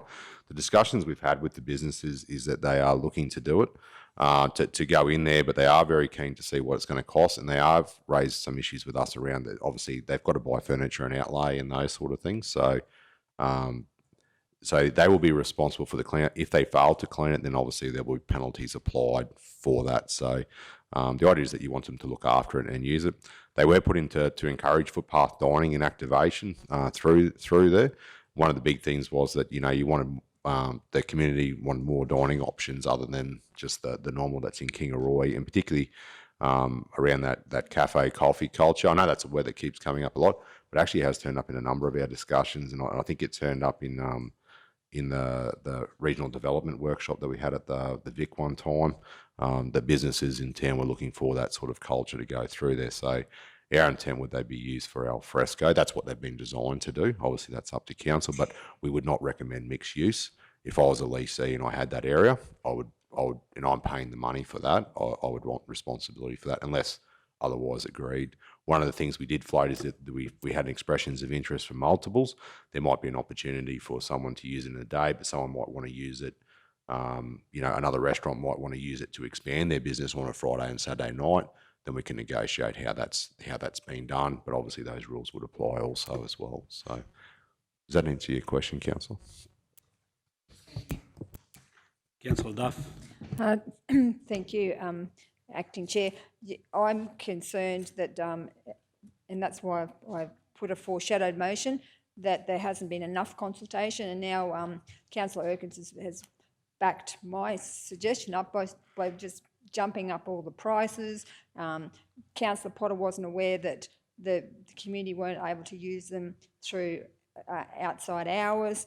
I think the belief of a lot of people was that the seating would be provided and that the alfrescos would be for the general public use. I think there's a lot of people that was the perception. So now we're saying it's exclusive to those particular businesses. What happens on the Little Italy side? There's only one cafe there. What about the other alfresco dining structure there? What happens with it? I think there's a whole heap of questions that need to be answered, that there hasn't been enough consultation, that the councillors, like up until we had this committee meeting where it was suggested that we put these prices forward, I didn't know that we were going to charge that particular amount of money. There's debate about what we should be charging. There's debate about whether they should be open to outside hours. I think there hasn't been enough consultation. Councillor Shoemaker said in the previous motion about being open and transparent. I think on this one we need to walk the talk. We need to have a proper consultation with all, at the very least, with all the CBD businesses in Kingaroy, in the streets that are affected, and not just like I think we're jumping at shadows right here and now. So I'm against this motion. Thank you. Councillor Shoemaker. Thank you, Deputy Mayor Jones. Very mindful that street dining isn't something new. It's something that Council's been offering permits and things for across our region for a number of years. I just wanted to get an understanding, General Manager Meehan, or certainly Leanne, in terms of what commercial premises in the CBD currently pay for street dining, and does that differ between towns, or is that the same fare? I know through the chair. So, council, my understanding at the moment, current fee and charge is $52. Short term is free. So, if you use Glennon Street Cafe across the street here, my understanding is that they pay $52 per annum for that footpath dining fee. And just in terms of, I know there's lots of conversation about consultation. Certainly spent a number of weeks in the shopping centre and on the footpath and a whole number of places with community organisations, P&C groups, through the designing process around, and the discussions that were had around cafe culture and dining, and there was certainly an appetite for that. I was just trying to understand, in terms of some of the discussions you've had from the KTP project management point of view with businesses around town. Is there an indication or some feedback you can provide around how some of their initial thoughts around these structures and their use for street dining? Yeah, through you, Chair. So our interactions today has been with a number of the hospitality businesses that we've spoken to. Some have made some inquiries with us. Obviously, like I said before, that the licensed premises have been targeting those structures for quite some time. They've been very keen. We've actually been going back and forth with the commercial hotel for nearly a year. They're very keen for that to come through. Particularly, what we'll find is that their upgrades and their plans for their premises, both the one over at I think everyone's aware of the club hotel renovations that have been through there. We're also aware that there's obviously some planning at the other establishment. They're very much focused on those structures forming part of their business and their opportunity to offer. With the structures in Kingaroy Street, we've been approached by a number of businesses for discussions just around some of the constraints with that, but also some of the opportunities. Particularly the one they wanted to know is, what are the conditions and what are the price, because they want to occupy those areas. So, to be honest, I think it's been quite upfront that they were to be occupied as cafe spaces. That was part of the design for the KTP. So the businesses have we're probably at the stage now where exactly why we've brought the report forward. They want to know what do they need to do to occupy those areas, if that makes sense. So we're looking to move that forward as quickly as we can. Yeah, thank you for the additional feedback. Look, I know from the conversations that I've had with a number of the cafes in town, they are doing it tough. And I also know if we're currently charging $52 a year for street time dining, and I certainly recognise the conversation and the point around the fact that some entities could pay more than others. I'm a little nervous around the capacity to pay provisions. I know when we set rates, we cannot set rates or charges around the fact that, one entity makes more income or has an ability to pay more than another entity. And I certainly hear the conversation around setting the fee. I think this is something very new for council, and to be honest, sort of been sitting here running a number of scenarios in my mind, and in the conversations I've had with businesses, I actually am supportive of the original motion. I think we need to be mindful that commercial premises in the street do pay an enormous amount of rates every year to council. I think we also need to be mindful that there are a number of large premises that I know in speaking to just one building owner last night at the Kingaroy Chamber of Commerce, who's very hungry to get a tenant in there. And, when a street looks busy and it's activated and people are around, the likelihood of attracting more tenants into those vacant spaces may be more achievable. I just know in my conscience I can't set the fee at this point in time, knowing the pressures of CPI, knowing the pressures for small business at the moment. And we did sign up as a small business friendly council. The charter logo is just there. I met with the Small Business Friendly Council Commissioner last week at the LGAQ conference. A number of businesses, a number of councils across the state are doing just this to try to incentivise, support and enable small business to be prosperous in their towns, based on the fact that the current fee is $52 a year, and based on the conversation that we've had, I'm comfortable with the original motion and won't be supporting this motion.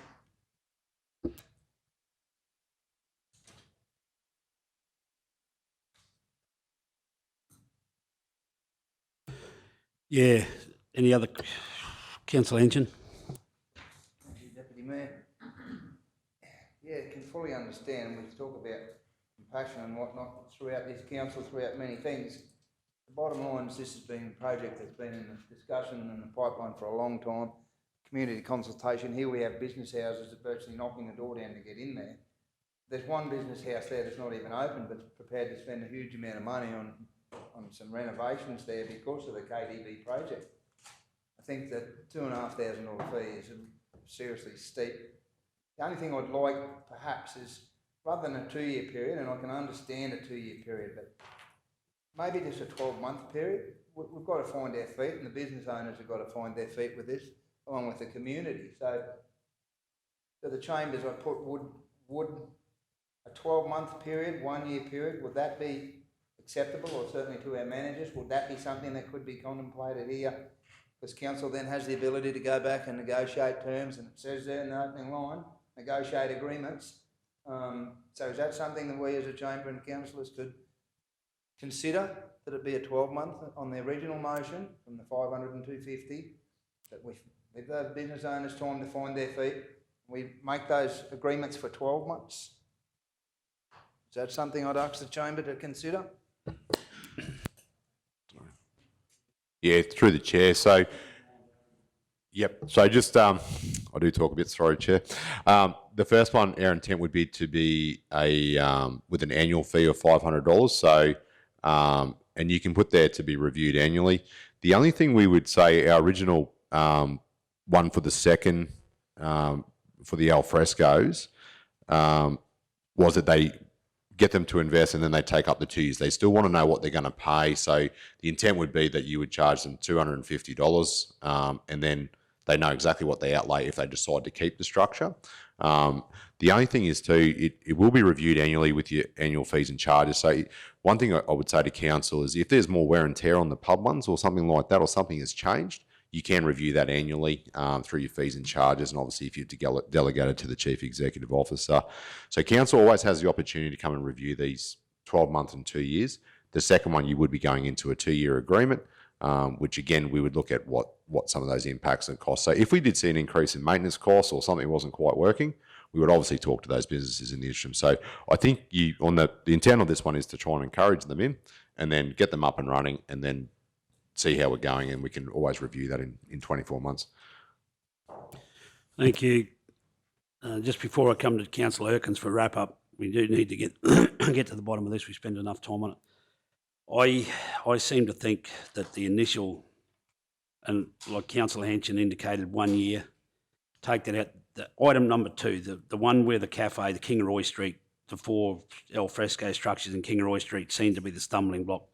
Kingaroy Hotel and the commercial hotel and the club hotel, there's nowhere else around that would be interested in taking them on, I wouldn't think. So they're pretty well straightforward and we need to take to them.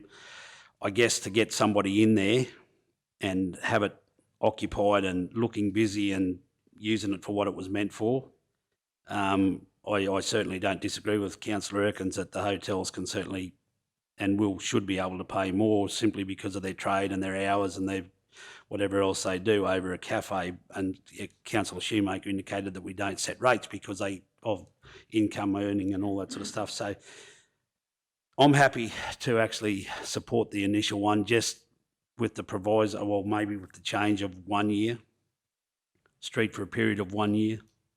And I know that the General Manager has indicated that they want to know for 2 years, but for 1 year, they should know whether it's worthwhile continuing on or whatever, and we can negotiate, as you say, fees and charges and all that sort of stuff. So is there a possibility to that Councillor Erkins, you would consider that and go back to our initial motion with the set fees of 500, 250 with 1 year instead of 2 years? Look, I take in what everyone said, but as someone who has had a lot of experience renting to people, if they can't, if you don't put a fee on, if you keep a low fee because you're trying to be nice to them, 9 times out of 10, if they can't afford it, it's going to fail anyway. So, I mean, I take what Councillor Henson says about the price. So maybe on the hotels, if you put that at $1,000 to be renewed annually, that's still, I think, less than $20 a week. If you go for the hospitality ones, I think you might find with the hospitality, because you've got 2 on one side and only 1 cafe, they may be interested in taking both those structures. But, you know, if you've got someone who opens a cafe somewhere else on the street and they don't, you know, they may come to council and say, well, they've got al fresco dining, how come I can't get it? You know, bear that in mind. And also when we say about the money we charge at the moment, the $55, that's actually a license fee, isn't it? It's not actually rent. They're not paying us rent for using the al fresco drawing. It's a license fee. When we said about charging, you know, having a difference in the price between going, when I said about the $50 and the less, we're already doing that in that first motion. We're charging something different for the hotels. So for me, the hotels are going to have better use out of it. It's going to be there. They're already trading till 10 o'clock. But I just think if you make it, if you don't put a decent price, well, not even a decent, I mean, that's not even a decent price. That's a very, very affordable price. If they can't afford that, I don't think they're going to be successful going out there anyway. You want someone to go out there that is going to be successful, is prepared to pay that amount of money and make it a success. Not just someone that it's only that little tiny bit of money, they're not really going to, you know, if they've got to pay something, they've got to do a little bit extra to make that money. That's what we want. We want those al fresco, we want them to be used, but we want the people who own those cafes or the eateries or whatever, we want them to be putting work into it. So if we just give it to them, there's no value to just giving it to them. You know, make them work their business, make them work a few extra hours to get that extra money, because that's the whole point of doing it, is we want to get people out there. So I'm not saying it just to get money in. I want it to work as well. So councillor, just bring that down. Yeah, so we want 1,000. So can we get you've changed the first one. We need to move along. We spent way too much longer. $1,000 a month on the first one, and $500 a year. Sorry, and $500 a month for the cafes. A year. So you change the 20 to $10 a week. Is that correct? Yeah. Or to put, I think they preferred to have that figure in there as a yearly figure. So that's $500 a year. And I think for 1 year to be reviewed after the first year. Because if you've got somebody in there and they're just sitting empty, the cafes aren't putting the work into it, you want to have the ability to say, well, we're going to put somebody else in there, make that available for other uses. Okay. Period of 1 year. So, sorry, no, we're on the amendment.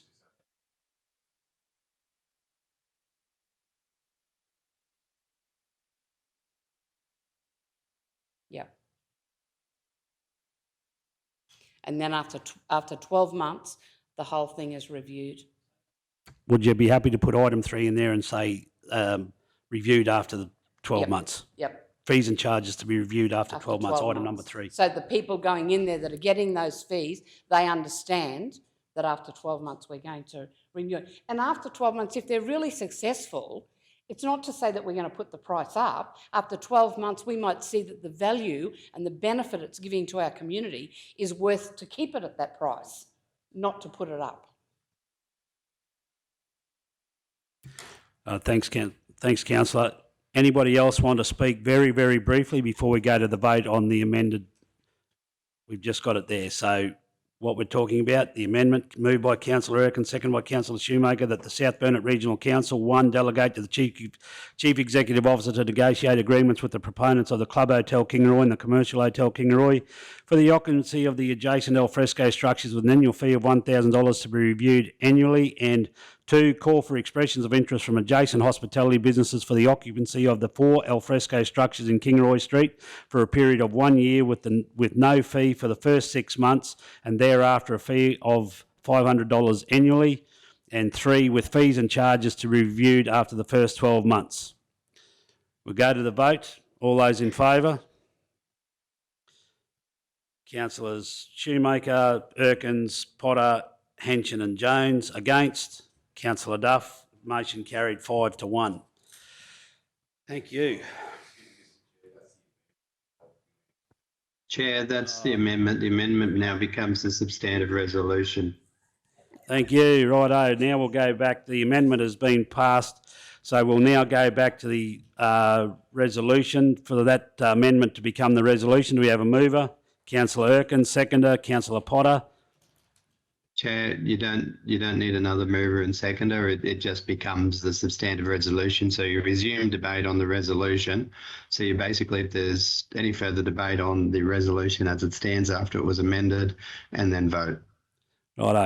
Any further comments, questions? I'm not going. No. We've had a long discussion. Councillor Shoemaker, briefly, if you can, Yes, please. I just have one question, just in relation to those negotiations. So we call for, in the process, so we call for expressions of interest, and then is the intent to bring a report back to council, or will that be negotiated one-on-one, is my question. Thanks. Sorry.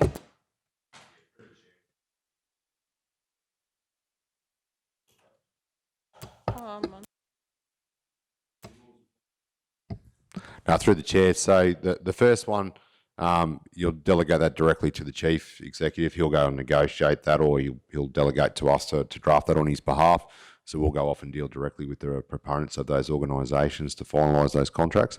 With the expressions of interest following this one now, we'll commence consultation with the Kingaroy Street our hospitality businesses, and we'll probably go door to door and just talk them through some of the things and some of the conditions that we expect to implement, and then ask them to make a submission to us in any shape, way or form. And then we'll bring that back to a report to council for council to select who they hand those to.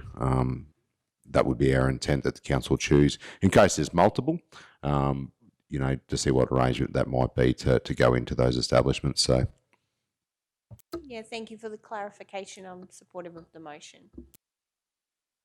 All right, we'll go to the vote.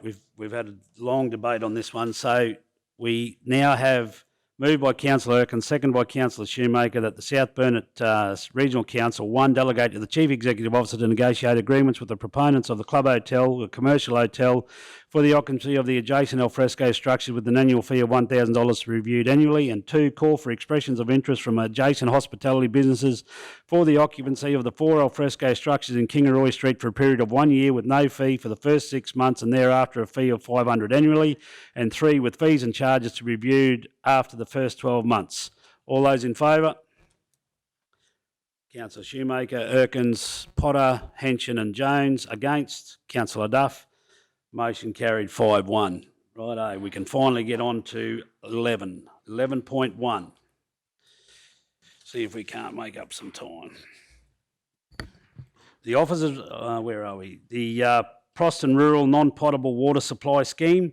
The officer's recommendation that the attached draft non-potable water fact sheet be included on Council's website, and possible inclusion with rates notice for the schemes of Proston Rural, Cumbia and Rurulan. Do we have a mover? Councillor Duff. Second, Councillor Henson. Speakers, Councillor Duff. Thank you, Acting Chair. Yes, just really keen to have this happen because, as was pointed out, when the non-potable water went out in the Proston Water Scheme, there was some use identified that was not compliant with what non-potable water is used for. It's not meant to be used in showers and things like that. So I think it's really important to get that message out, and this is an opportunity with a fact sheet and hopefully in our rates notices to get the word out about what can and can't be done with the non-potable water. Thank you.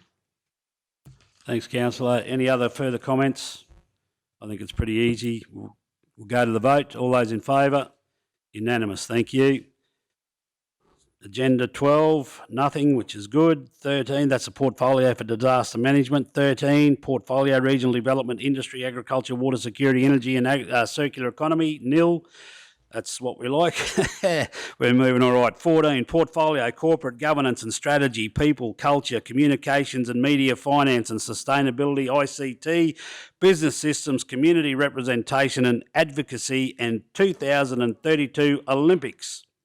14.1, adoption of Council's annual report, 21 to 22. Everyone should have a copy of that.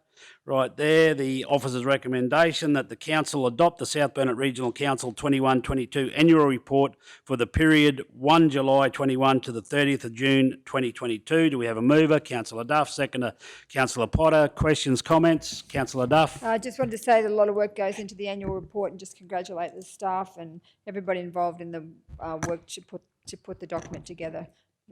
Yeah, really supportive of the motion. Thank you. Any other councillors fully endorse Councillor Duff's comments there? Councillor Shoemaker. Yes, thank you. Certainly support. In my previous life here at council, I used to prepare annual reports. I certainly know firsthand how much work goes into them, and certainly would like to congratulate the team on making it happen. In reading over the report, it's certainly been a giant year, and I would just encourage our community to have a look, you know, as the shareholders of this council and this community. I think it's very important that you are informed appropriately about the activities that council actually does undertake on your behalf, and you may just be surprised about how many are actually completed and what has been achieved this year. So please encourage everybody to take a look and certainly celebrate our success. Look forward to the year ahead. Thank you. No other comments? We'll go to the vote. All those in favour? Unanimous. Thank you. 14.2, meeting dates for the ordinary meetings of council standing committees, general meetings and budget meetings. Yeah, there's a whole list there that you can see all the way through. The officer's recommendation that council adopt the dates, times and locations for ordinary meetings of council standing committees, general meetings as follows. Do we have a mover? Councillor Potter. Seconded, Councillor Erkins. Comments, questions? Councillor Potter. Yeah, I don't know, but the copy in front of me, it's actually got the budget committee for December with no date on it. Is that to be confirmed or?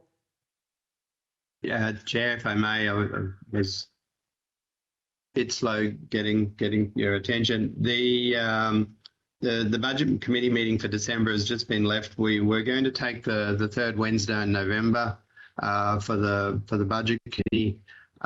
Also on that third Wednesday, in talking to the planning manager, is that we would like to actually have the first of the planning briefing workshop, so budget committee, and then have the planning briefing workshop on that day.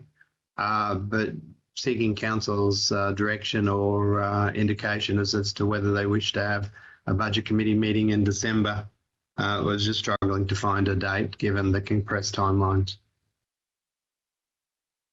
Thanks, Mr CEO, for the update. Happy with that, Councillor Potter? That date will be filled in. Yeah, I'm happy with the third Wednesday if they need to put that into the motion. Thank you. That needs to be changed. The third Wednesday will bring you pretty much close to not quite Christmas shutdown. The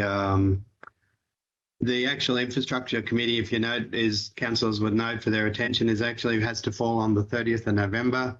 14th, there was the ordinary meeting will be on the 14th, Wednesday the 14th.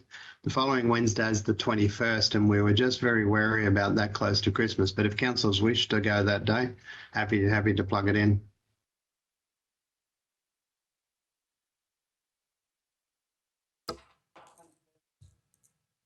Councillor Shoemaker. Yes, thank you, Deputy Mayor Jones. I'm more than supportive of the 21st of December.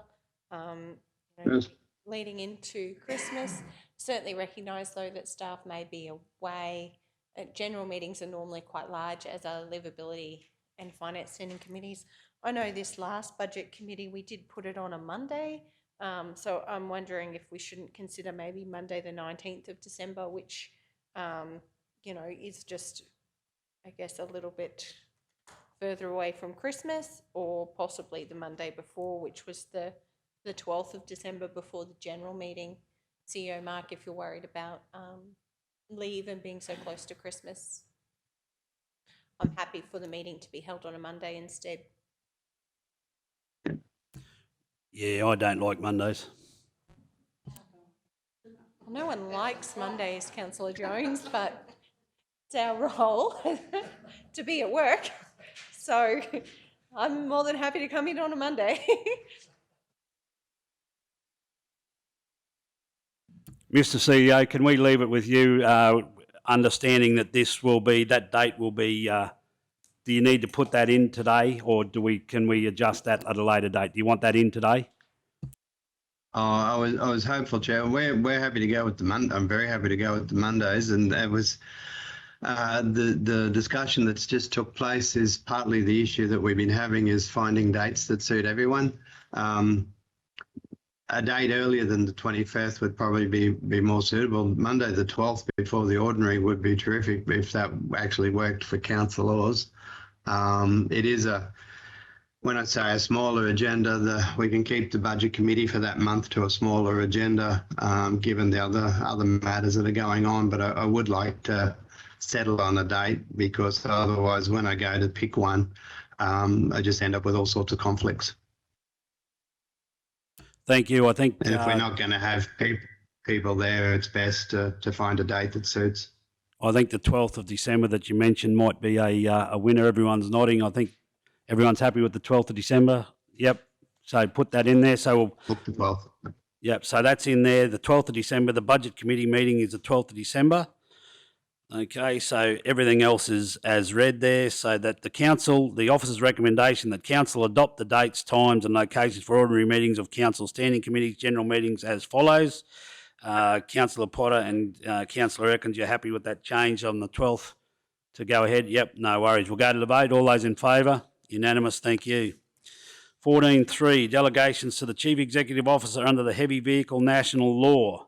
The officer's recommendation that pursuant to Section 257 of the Local Government Act 2009, South Bennett Regional Council 1, delegate the exercise of the powers contained in Schedule 1 of the Instrument of Delegation Heavy Vehicle National Law Queensland to the Chief Executive Officer.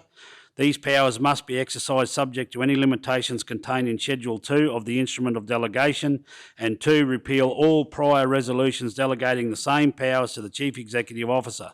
Now, you see the report there. Is there any questions or anything like that? I think it's a straightforward thing. It's been ongoing for a long time. Any questions, comments before we go to the vote? All those in favour? Unanimous. Thank you. We did. Do we have a mover, Chair? Yeah, I thought we did. So a mover, Councillor Erkins, second to Councillor Potter. Go to the vote. All those in favour? Unanimous. Thank you very much. Whew. Page are we up to now?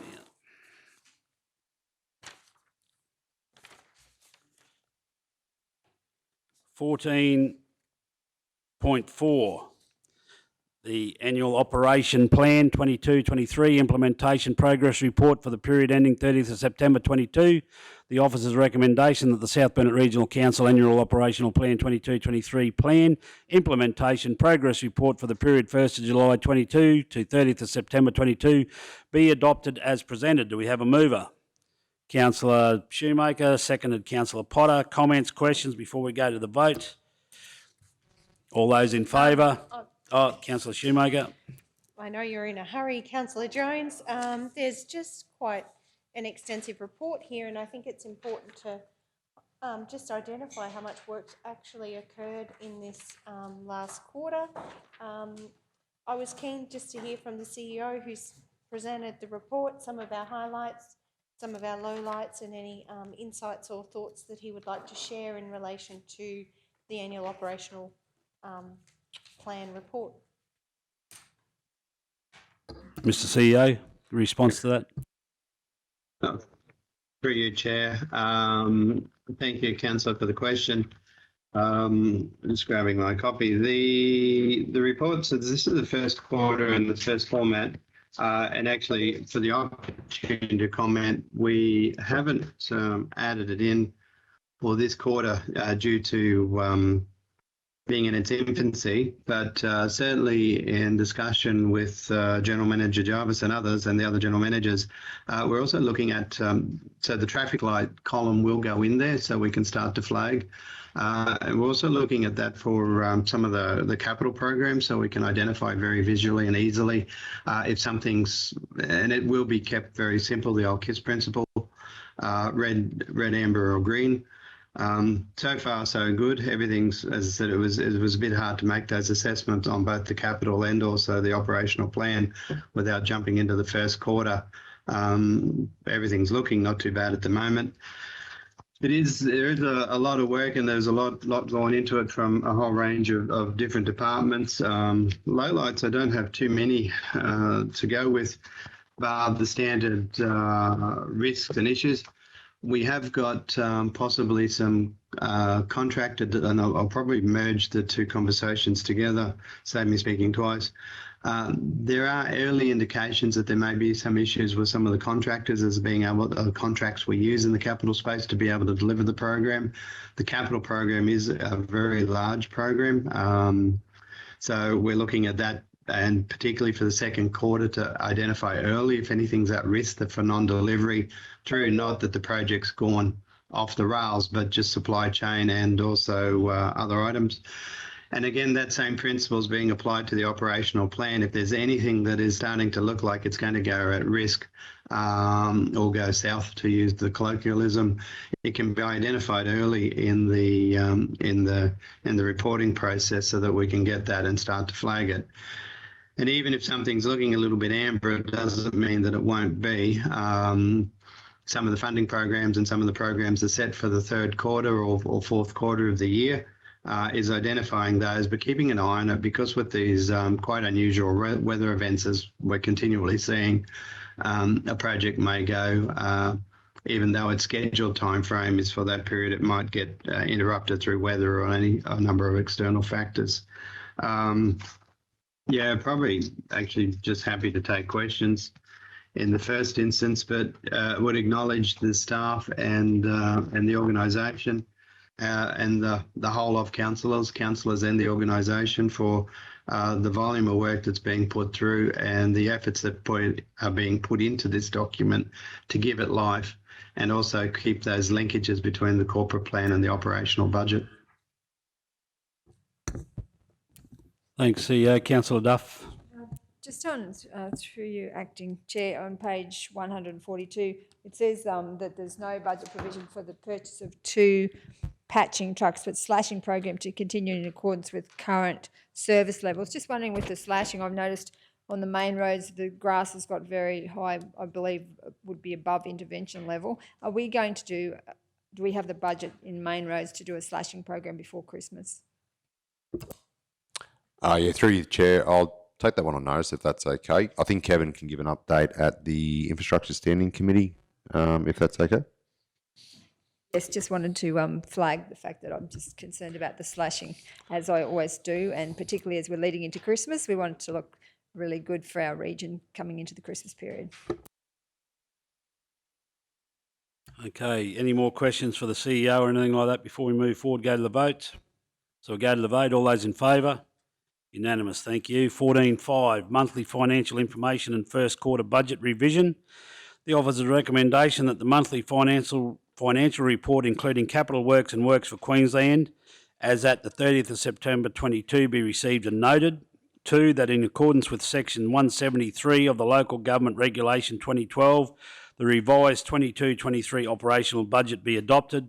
And 3, that in accordance with section 173 of the Local Government Regulation 2012, the revised 22-23 capital budget, including continued projects from 21-22, be adopted.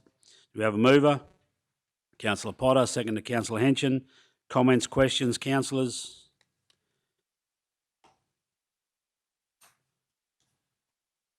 All good. We'll go to the vote. All those in favour? Unanimous, thank you. 14.6 on page 205. Quote, South Burnett Regional Council 22-2308, replacement of 2 water trucks to replace plant number 2009 and 2010. The officer's recommendation that South Burnett Regional Council purchase with Daimler Trucks Sunshine Coast 2 Fuso FV74HK with metal cross engineering water truck bodies for $486,657.36, excluding GST. Do we have a mover? Councillor Shoemaker, seconder. Councillor Potter, questions, comments, councillors? Councillor Shoemaker. Thank you, Deputy Mayor Jones. Certainly great to see there's a local business sharing some of the spend. Of course, with Metal X Engineering being able to supply the actual water trucks for the bodies, the water components for the bodies. Recognising the report that this is critical plant, currently at 94% utilisation and is at the optimum replacement benchmark. The current truck that we have in the fleet is over its life at 103%, and I just wanted to commend the team. There's excellent detail in this report. We've come a long way over the last 2 years, so thank you very much, Brendan, and to the fleet and team under your leadership, General Manager Jarvis. Certainly from the report, it's clear it's value for money and the purchase stacks up. So I think that's actually, congratulations, because I think that's actually the first report you've put forward that I haven't actually challenged. So thank you. I'm very happy with the recommendation. General Manager Jarvis, you'd have to be ecstatic with that, wouldn't you? Thank you through you allowing me to respond, Mr. Deputy Mayor.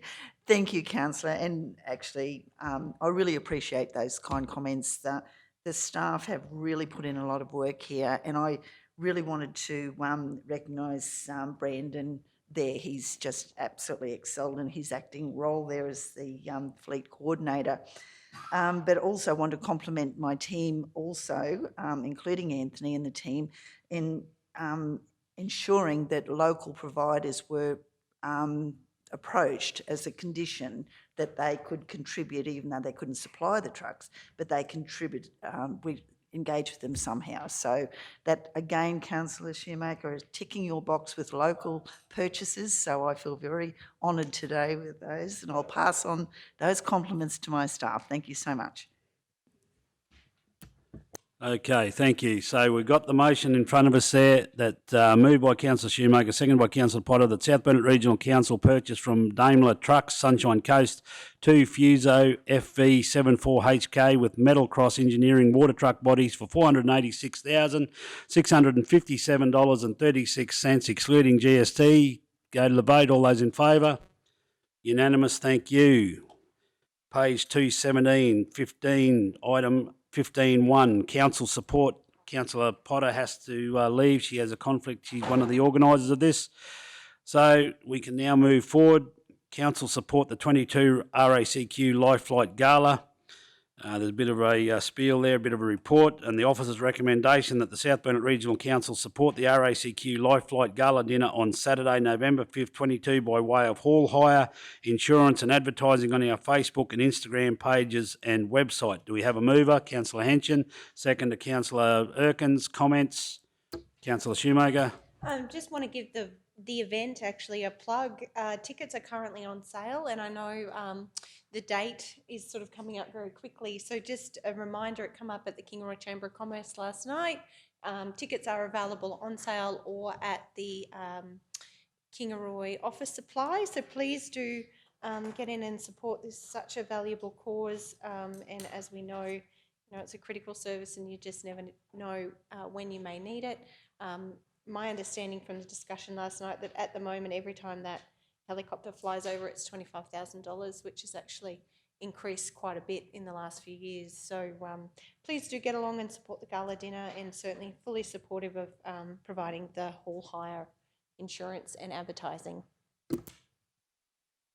Councillor Duff. I just wanted to flag that there was concerns raised by the Mergen Rotary Club that it was on the same night as their major Mergen Music Muster night on the Saturday night, but pleased that council is also supporting that event, and we're supporting it on our Facebook and with in-kind support and some monetary support. So just wanted to flag the Mergen Music Muster on that weekend as well. Thank you. Yeah, no, fair comment, Councillor Duff. And again, people that say there's nothing on in the South Burnett, that's a huge weekend. You can go to the Music Muster opening on Friday, you can go to the Gala Ball Saturday and kick in on the muster. There's plenty to see and do. So, and I think it's just a given that council supports in kind with these sort of events. That chopper figure of 25,000 has gone up enormously, because when we first started it was 12.5, then it went to 15. That was the last figure, so $25,000. But $25,000 every time it goes up, if it can save a life, it's worth every cent of it. Okay, so we have there the motion moved by Councillor Henson, second by Councillor Erkins, that the South Burnett Regional Council support the RACQ Life Flight Gala Dinner on Saturday, November 5th, 22, by way of hall hire, insurance and advertising on our Facebook and Instagram pages and website. All those in favour? Unanimous, thank you. Can we bring Councillor Potter back? Thanks. 15.2. I'd like to move an amendment to this motion, Yep, Chair. no worries, Councillor Shoemaker. So fully supportive of the original motion as it stands. I'd just like to add a point 4.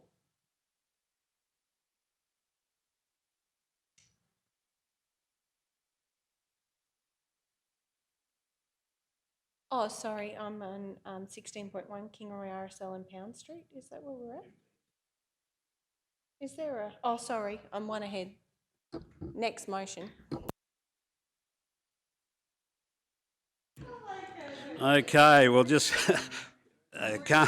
calm the farm, Councillor. We'll get there shortly. 15.2, Ringsfield House Advisory Committee recommendations. So the officer's recommendation that South Burnett Regional Council endorse the following appointments to the Ringsfield House Advisory Committee. 1, Simone Cusack is appointed as the Booking and Event Coordinator. 2, Irene Suzanne or Sue Wallace is appointed as the Volunteer Manager. And 3, Rebecca Bainham is appointed as the Museum Curator. Do we have a mover? Councillor Erkins, seconder Councillor Potter. Councillor Erkins, anything to say before we go to the vote? No, I just want to thank the staff for working with us on this, and I'm really looking pretty enthusiastically to us getting something going there. Totally agree, Councillor, and you're going to have to play a major role because you've been very vocal on the Ringsfield House in the past, so I wish you well and I'm happy to support you. All right, we'll go to the vote on this. The officer's recommendation that the South Burnett Regional Council endorse the following appointments to the Ringsfield House Advisory Committee. 1, Simone Cusack is appointed as a Booking and Event Coordinator. 2, Irene Suzanne Sue Wallace is appointed as a Volunteer Manager. And Rebecca Bainham is appointed as the Museum Curator. All those in favour? Unanimous, thank you. 16.1. Sorry, Councillor Jones. Now I Okay, would like Councillor to Shoemaker, add an do your amendment. best. Sorry. So just in terms of point 4, Kim. So I would like to add that council. Sorry. A point. Yep, just an amendment to the recommendation in there. So it hasn't been moved yet. Yep. So that council request the Kingaroy RSL sub-branch provide a written feasibility report that includes their project scope,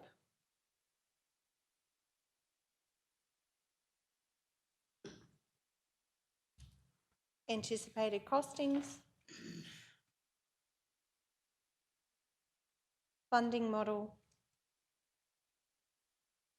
project timeframe, and building specifications.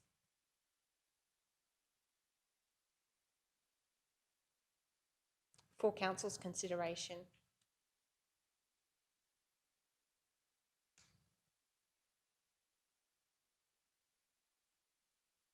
So I'd like to move that motion. Thank you, Deputy Mayor Jones. Thank you, Councillor. Do we have a seconder? Councillor Duff, comments? Councillor Shoemaker, you want to speak? Thank you. I just think it's very important with any decision that council makes, we make an informed decision. I know we've had some preliminary discussions with the Kingaroy RSL, and I know they've certainly got a long list of people in queue for veteran accommodation, and certainly empathise with the entire community that's struggling for housing at the moment.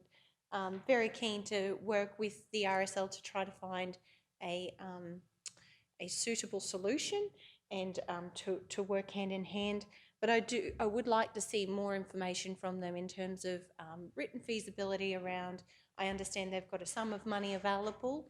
However, at the moment with the current building costs, I am very mindful that this project may take some time to complete with their vision of so many units, and I guess I want to set our region up for success. I also know that specifically in relation to Pound Street, as many of my colleagues here know, we've also had representations from other groups as well with an interest in the Pound Street development. So I'm very keen to work with the RSL to try to find a workable solution, but I would like to see more information from them in relation to how we can partner into the future. So it's the reason for the additional information in the motion. Thanks, councillor. Any other comments? Councillor Duff.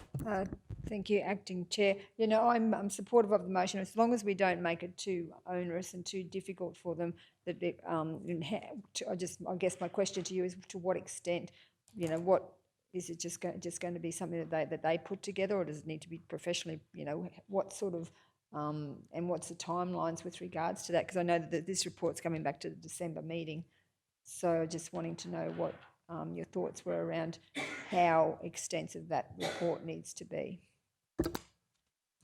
Thank you for the question. Certainly recognise by no means want to make it more difficult for them.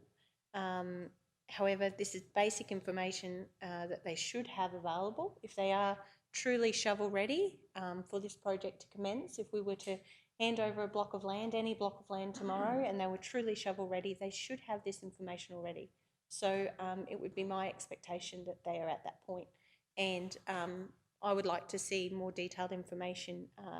This is the last most valuable piece of land that council has in terms of central principal zoning. Sorry, I've got the wrong, correct me there. Centre zoning? What's the right? Yes.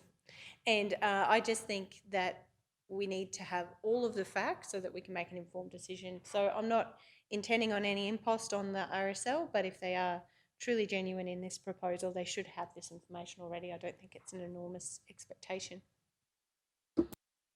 Thanks for the response, councillor. Any other comments?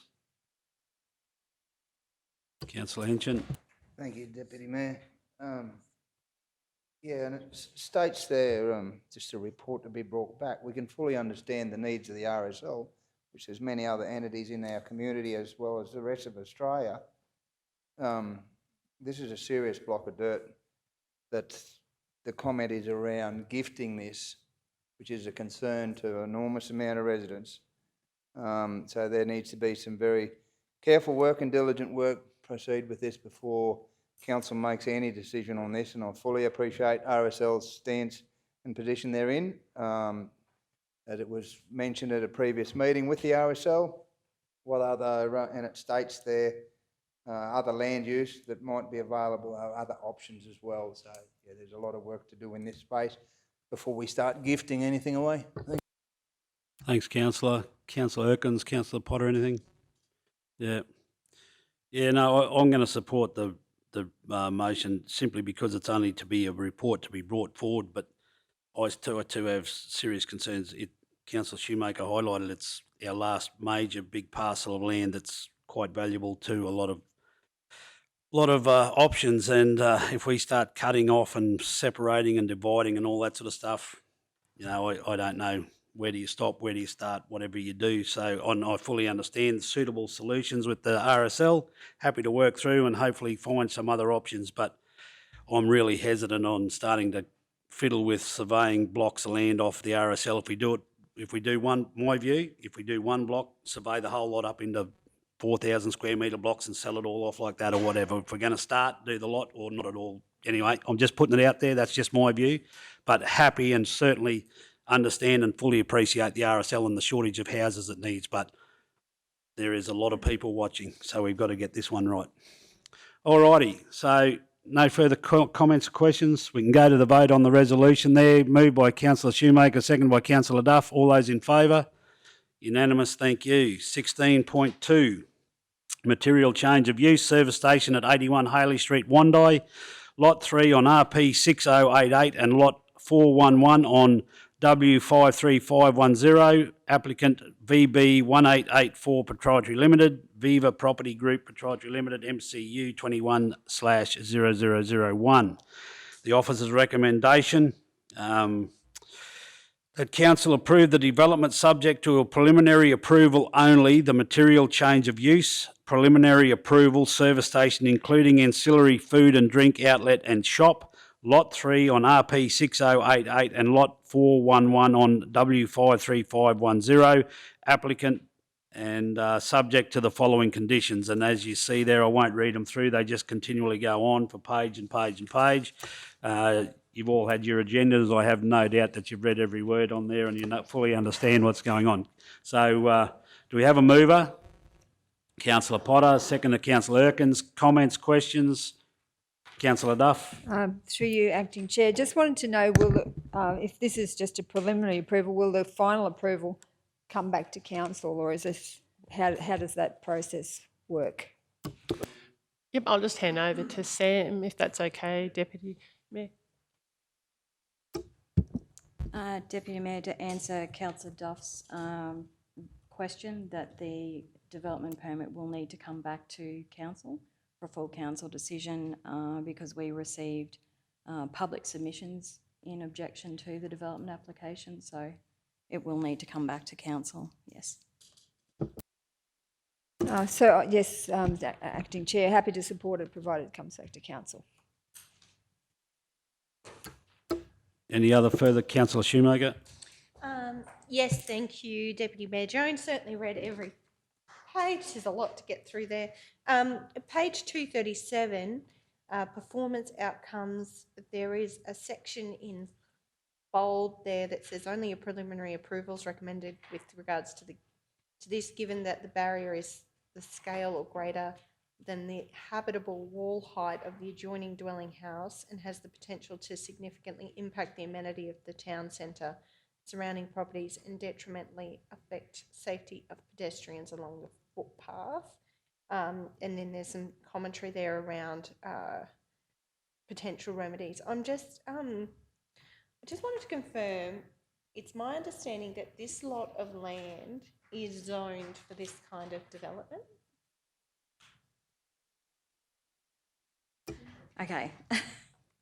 Thanks, Councillor. Through you, Acting Mayor, what part of our assessment for the development application, you know, we issue information requests and we receive responses. So the reason why we've actually only suggested the preliminary approval is part of the acoustic report that council received proposed this acoustic barrier, which is 4 metres in height, length of 36 metres long, against the adjoining residential property. So you are correct, there is mixed zoning.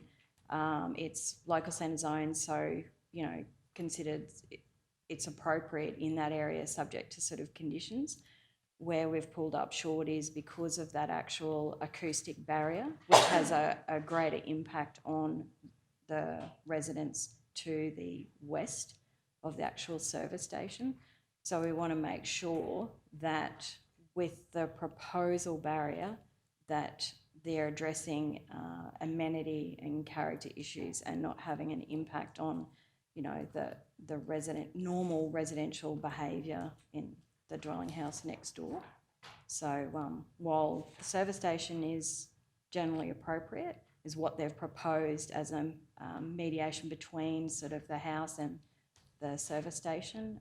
We believe that there's more information that we need and to be afforded to the adjoining landowners and submitters to go back to have a look at what they've proposed and make a decision. So, yeah. Because there's some other, thank you for the response through you. There's some other information in here in relation to noise and lighting from the locality. So are we requesting granting preliminary approval based on the fact that those issues are also addressed?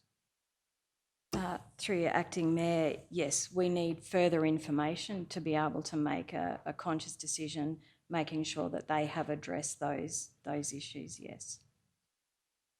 Yeah, I certainly, I've read the report, and my concern would be if we grant preliminary approval, the applicant will still go forward and spend, I imagine, funds in trying to address these concerns with no guarantee that council will support the outcome at the end of the day.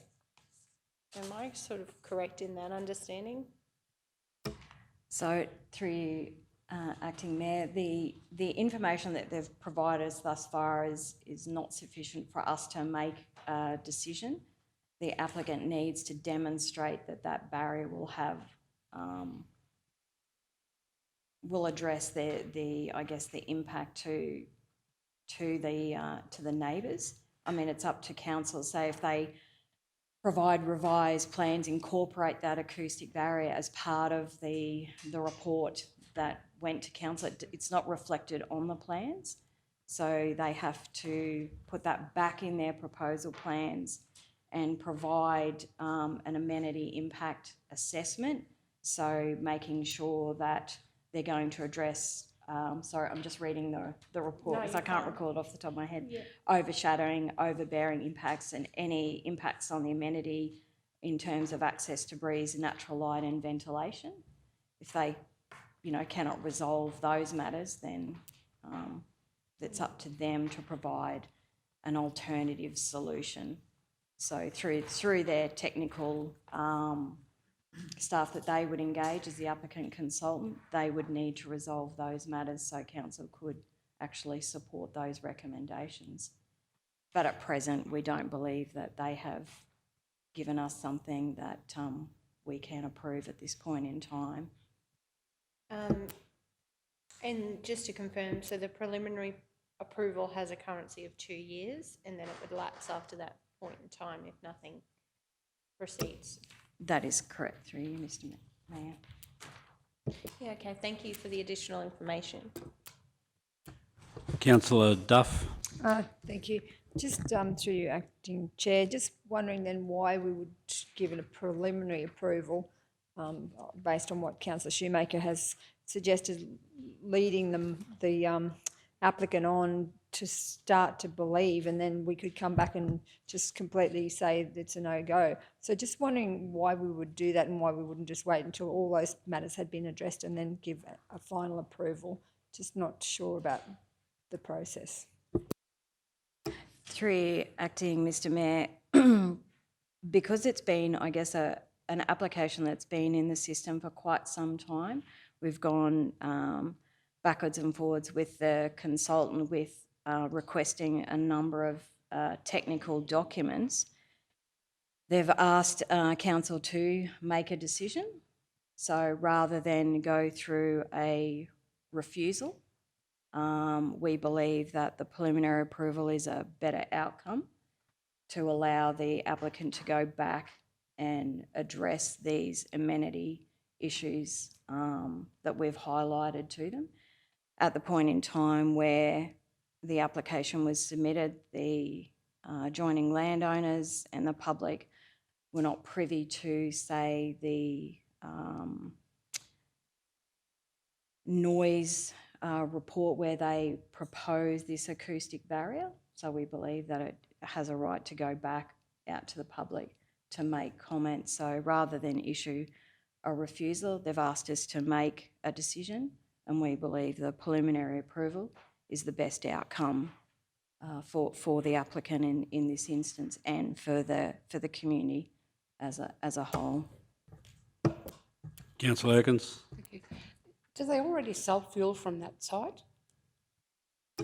Through acting chair, yes, they have a Bowsers within the state-controlled road corridor. Okay, thanks. So, Sam, what I'm picking up is that the preliminary approval, you've highlighted all the issues that they need to address, and in regards to Councillor Duff's concerns about why would we give them a preliminary and not... So if they go and address those things that you've highlighted that would stand in the way of a normal approval, there's a high possibility that if they address all those and they come back and comply, that they'll probably be all right.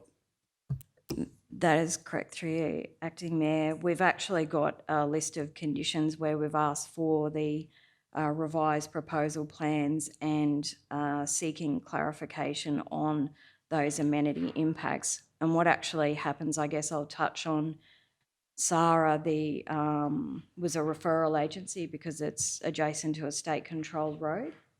So SARA has actually conditioned the development in accordance with their access arrangements and what's been presented to them. So that acoustic barrier was not part of the decision that, say, SARA made. That was after SARA had provided their conditions. So we need to make sure that that acoustic barrier, when they resolve some of those matters as part of our preliminary approval, then SARA actually has the opportunity to review those revised plans, because there's potential for an impact on traffic and pedestrian movement as well. Thanks for those responses, Sam. Excellent. Good clarification. Councillors, any more questions before we go to the vote? Councillor Henson. Thank you, Acting Chair. I just, there is fuel sold on the roadway there at the present time. In the event of this failing, they still are able to sell fuel in the current location? Through Acting Mayor, yes, that is correct. Any changes to, I guess, the dispensing of fuel in the road reserve, or any changes, would be subject to discussions between the landowner, operator and TMR. Yep. Thank you. And just another question, just in relation to vapour recovery stage 1 and 2, can you elaborate on what that might be? Sorry. Through Acting Mayor, look, that is not my area of expertise. We rely on our EHOs and the technical experts that prepare these applications, and these are what I can say is standard vapour recovery systems that are modelled in the air quality assessment reports. So service stations, that is the actual systems that they put in place to mitigate sort of the odour that emanates from the operations of the service station. Yeah, thank you. I'm sure we know where all this is happening in Wondai. And of course we have a resident right there, right beside where this is going to take place. There's a lot of boxes to tick with this application. On a gradient of a hill, it's a major fuel distributing spot where, and I'm sure if my fellow colleagues remember when this came across our table some 6 months ago with the actual design, and I forget, but there's approximately 30,000 litres of fuel going to be stored above ground in the back of this establishment. Is that, can I clarify, is that something that we can comment on, or you can comment on? But that being said, I'll lead to my next probably comment, and that is the slope, and you read through this report, you know, the gradient, we have Dingo Creek down the bottom, we have, I would believe, a huge amount of boxes they have to tick with environment, with drainage, and in the event of something happening in the event of a fuel spill, I noticed 9,000 litres, they have to have a 9,000 litre storage there in that event. Yeah, I would suggest there's a lot of work to do in this space. Certainly concerning, and unfortunately, well, not unfortunately, but as we read here, I think there was 6, did I read 6, 4 or 6 people or lodged disapproval of this. Yeah, I'll be interested to see what they come back with, but this is a facility in the middle of residential in Wondai with a boundary. You state a wall, the resident's place next door is a High Queenslander. And I'm sure if you appreciate what those people might endure in the event of this going ahead, and I'm all for progress, don't get me wrong, this is a curly one which they, I'm sure, and I'm sure our departments will make sure they have to tick every boxes and some, and I hope that process is duly followed. Thank you. Thanks, councillor. Okay, no further questions. We'll go to the vote there. We've got that in front of us. Moved by Councillor Potter, second by Councillor Erkins, that the South Burnett Regional Council approve the development subject to a preliminary approval only, the material change of use, and I stress only, the material change of use, preliminary approval, service station including ancillary food and drink outlet and shop, Lot 3 on RP 6088 and Lot 411 on W53510. Applicant is VB1884 Proprietary Limited, MCU 21/0001, subject to the following conditions. A whole list of them there. Do we go to the vote? All those in favour? Unanimous decision. Thank you very much. Okay, your next dilemma, councillors, is it is now 12:30 or a little bit after. Do we break for lunch? I'm in your hands, or do you want to push through? We have 10 more items on the agenda before we get into confidential, so if we break for an hour. Yep, so I move that we break for lunch at 12:33. Do I have a seconder? Councillor Hanshin, thank you. All those in favour? Unanimous, thank you. See you back here, ready to go at 1:30. Thank you.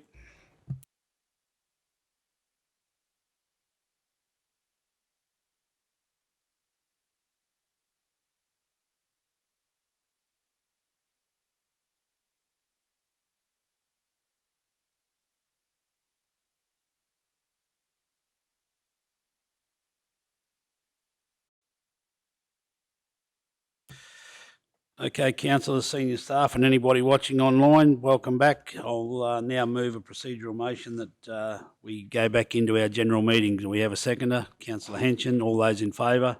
Unanimous, thank you.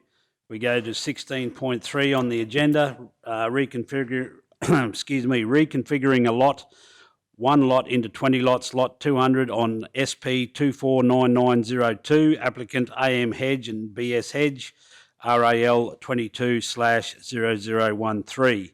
The officer's recommendation that council approve the reconfiguring a lot development permit 1 into 20 lots, lot 200 SP 249902, applicant AM and BS Hedge, RAL 22/0013, subject to the following conditions. And again, there's a number of conditions there. So do we have a mover? Councillor Shoemaker, seconder Councillor Duff. Comments, questions, councillors?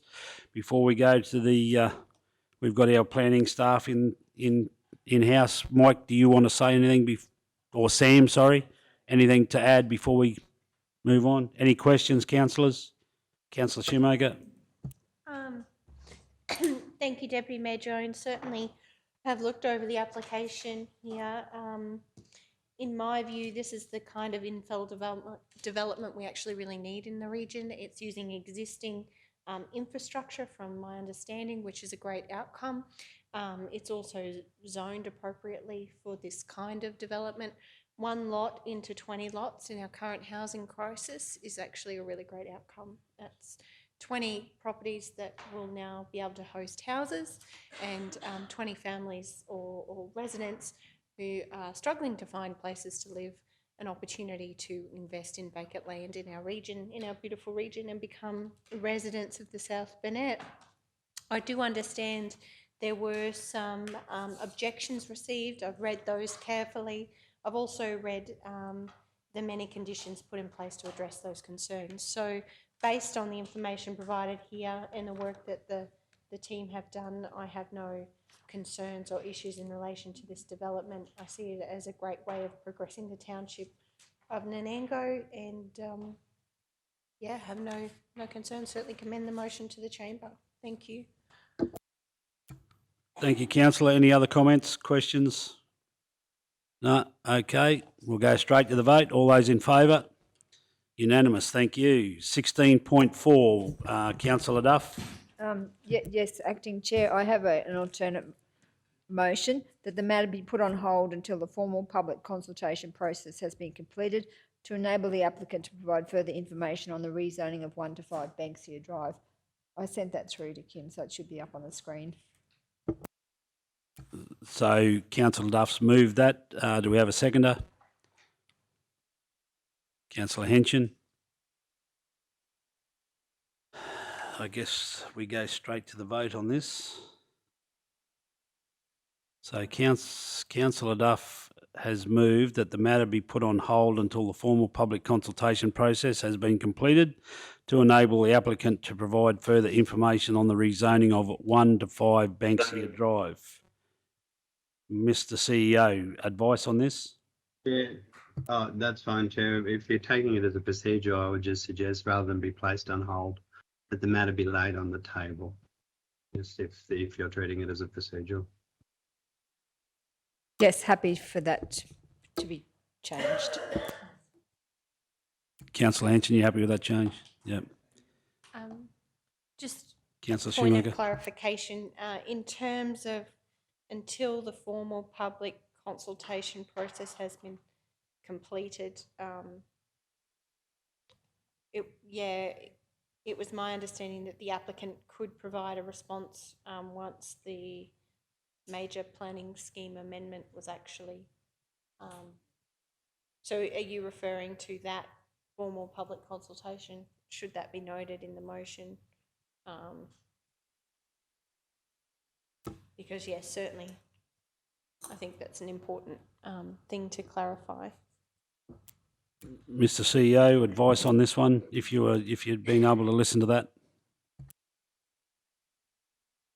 Oh, Chair, thank you, Chair. Yeah, it's certainly a good question. Procedurally lay on the table. It's not my resolution, but I was taking it that councillor, and it's probably a question to the councillor, but I was reading that as that the council was indicating until the formal consultation on the major amendment was complete, and then it would come back as part of that report or associated to that report. Happy to be corrected if the council had any other idea, but we could certainly clarify that in the wording if it is that or something different. Absolutely, that's the intention. What you've just outlined is my intention. Yeah, that's how it read, councillor, and so until the formal public consultation for the major process for the major amendment has been completed. Okay, so all councillors happy with the clarification there? You know what your what Councillor Duff's intentions there of the motion? Councillor Shimu. Sorry, just want to confirm. So we're laying on the table that we don't, the officer's recommendation, is that? Yes, that's correct. Yes, okay, yeah, just confused.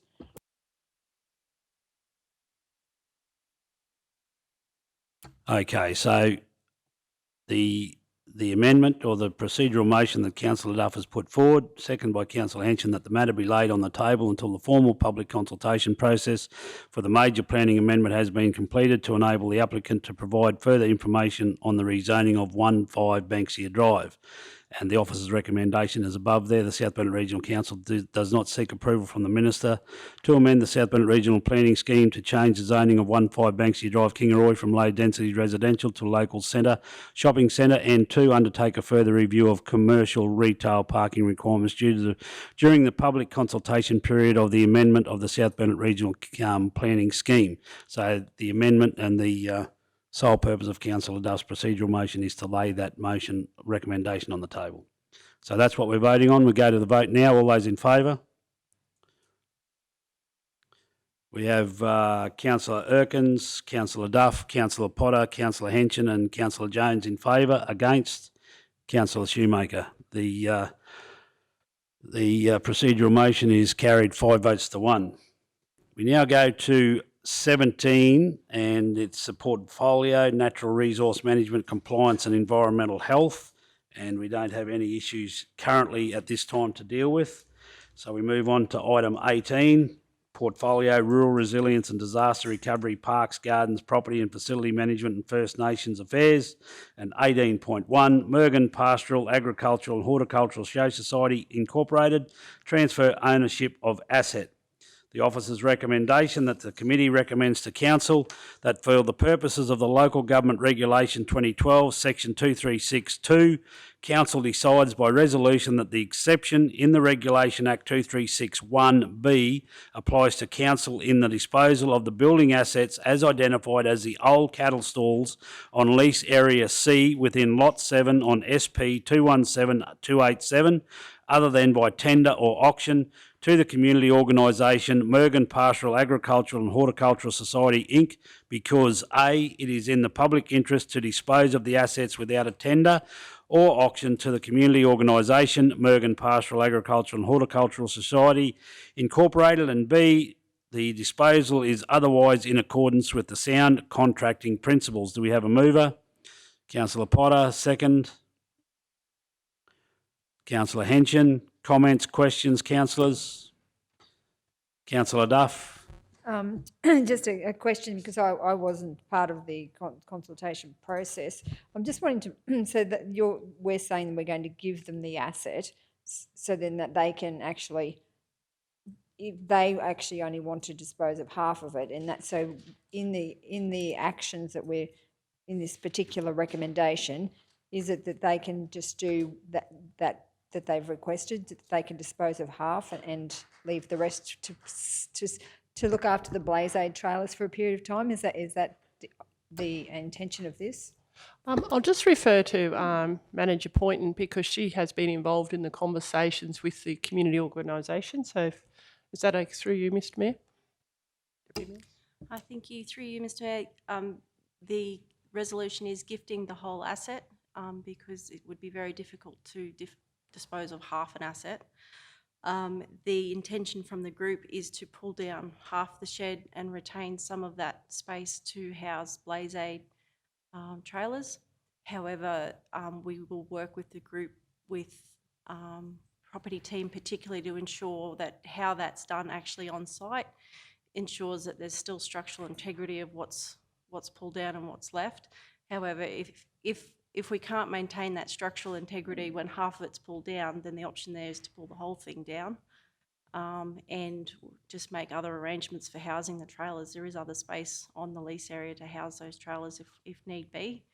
The group are pretty much finalising now the installation or the, I guess, procurement of the new shed, which was approved some time ago. So this, by pulling this structure down, it will allow them to more space to put that new storage shed in. Thank you, Acting Chair. Just on just the whole procedure, just wanting to know into the future if councillors can be invited to any discussions so that we can be across all this, because this, again, I don't know what I just hear secondhand this stuff, and it just causes sort of angst in the community. So I'd just be keen to, moving forward, that all councillors can be invited to these kind of discussions with community groups. If that, just I welcome your comments on that. Yeah, thank you. Through you, Acting Mr Mayor. The request came in as an email and a customer request. There hasn't been any on-site or other consultation. It's purely just been the President putting in that request on behalf of the society. Given that we'd followed the process before disposing the other asset, there definitely wasn't any other consultation with the committee, and I guess took that assumption that because we followed this process before, council would be comfortable with it. Happy to always ensure that where we can have councillors involved in those conversations, of course.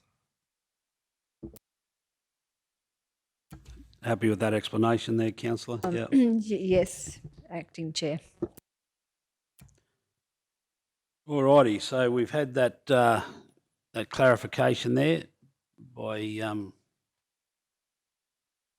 regards to the process that's been undertaken. So the motion that we have in front of us has been moved by Councillor Potter, seconded by Councillor Henson, that the South Bennett Regional Council, that for the process of the Local Government Regulation 2012 Section 2362, Council decides by resolution that the exception in the regulation section 2361B applies to Council in the disposal of the building assets as identified as the old cattle stalls on lease area C within Lot 7 on SP 217287, other than by tender or auction, to the community organisation Mergen Pastoral Agricultural and Horticultural Society Inc. because A, it is in the public interest to dispose of the assets without a tender or auction to the community organisation Mergen Pastoral Agricultural and Horticultural Society Inc. and B, the disposal is otherwise in accordance with the sound contracting principles. We'll go to the vote. Those in favour? Unanimous. Thank you. 18.2. finalisation of design plans for QE2 Park Mergen, and the officer's recommendation that South Bennett Regional Council act promptly to finalise the design plans for QE2 Park Mergen and seek to engage contractors to commence work as a priority capital project for completion prior to the 30th of June 2023. We have a mover, Councillor Duff, seconder, Councillor Potter. Comments, questions? Councillor Duff first. Thank you, Acting Chair. Yeah, very pleased to support this recommendation, and pleased that Manager Leanne has already been pushing really hard to get all this happening, and there's been further discussions in between the committee meeting and today, and so really keen to have this motion supported. Councillor Shoemaker. Yes, certainly looking forward to the QE2 Park Mergen. I know it's a project that we've been talking about certainly since the commencement of this term of council. I probably just wanted to check in terms of council act promptly. I didn't understand exactly what that means. So and is that possible? Sorry, I wasn't at the committee meeting, but it's my view that all capital projects are equally as important as each other. And, you know, each community is waiting for a number of projects and there are a number of demands. And I know CPI and construction costs are an issue, as is available trade. So I'm just curious as to, I guess, an update from Manager Leanne in terms of where we're at with this project, what the time frame ahead looks like, and just so that we're all clear on what this resolution actually means. Yep, certainly through you, Deputy Mayor. We're working with a consultant to finalise the concept plans for this project, and this is the part that has been taking some time just because of the number of works and projects that our consultant has. We have had delays in getting that from them. However, we've been able to commence, I suppose, some of the costings around this project based on the draft concept plan. So we had a draft concept plan, we wanted to have input, and then we've sent that back for those comments to be included. And we're just really waiting on that final drawing to come through to complete our consultation and adoption by council. But in the meantime, we've got a draft concept plan. We have worked through costing that, staging those works, looking at where we're going to get those resources and contractors from. We have been in consultation with the Mergen Business Group representatives just to give them some feedback and update around this project. It's really around them not knowing why it hasn't really progressed, and we've been able to provide some feedback on that.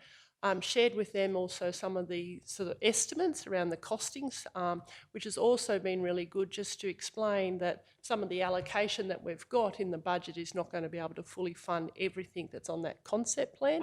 And we've been able to get some really good feedback on the prioritisation of works, which is really around the footpath and the shelters and demolition of some of the old structures, and some of that also includes some of the underground works as well. So, you know, the old electricity and things like that under the ground that we need to tidy up, old lighting and stuff like that. So we have had those discussions. In terms of promptly, I think that's what it was about, is re-engagement and have those discussions, is my understanding, and get some feedback on contractor availability, and we've done that and we've provided that feedback to Mergen. We've also spoken about how we do not want to shut down the park for long periods of time, so we really want to make sure if we're going to do stage one, we're fencing off that area and really getting stuck into it and carrying out those works as quick as possible, rather than do a little bit and then leave it fenced out for a long period of time, then come back and do follow-up work. So it's about timing that and making sure all the contractors and the materials are available. We are aware that the shelters, for example, is approximately 12 to 14 week time frame. So that's why we're really keen to finalise the concept plan so we can put those purchase orders in, because then we've still got to wait another 14 weeks for the materials to arrive. So that's my understanding by the resolution, was really to get those discussions going and progress this and provide that feedback and communication back to the key stakeholders. And just one supplementary question, just in terms of community consultation, you know, I'm aware there were some conversations in the park with the Mayor and Councillor Duff and others at the beginning of the term. With the concept plan, like the final plan, haven't yet seen that. So as you said, that'll come back to council. Is there then a plan to take that out for community consultation for a period of time before we adopt that plan? Or is the thinking that council's just going to adopt? I'm just curious because, you know, I don't know how many consultations I attended about the Wandai Christmas tree, the Cumbia streetscape, you know, the Blackbutt streetscape. I'm just very curious, the Kingaroy Memorial Park, like Kingaroy Transformation Project. I'm very keen to understand what is our actual strategy for this project. Are we just informing, or are we actually opening it out for feedback and review, or have we already actually done that?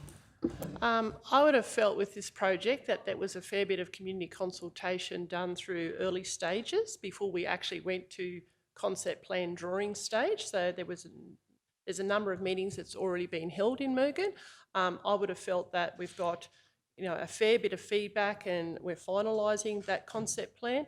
We would be hoping, if we brought it back to council, that we're hoping that council would just adopt that concept plan, and then we're working towards that plan. If we require to go out for further community consultation, there will be further delays in the delivery of this project. So happy to be guided by council, but from our point of view, as I said, we are just doing the priority works on the concept plan, so that's really around the shelters and the footpath. I would feel pretty safe that that's 90% of the feedback is really about those priority items. And it's the additional stuff later on about interpretive signs, additional seating, plantings.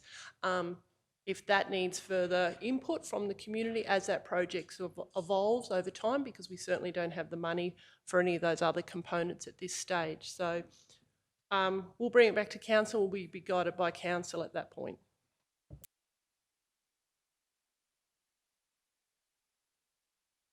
Okay, all questions asked. So I guess pretty self-explanatory. The proposal will come back as a plan we form. That's the gist of what Councillor Duff's trying to get, that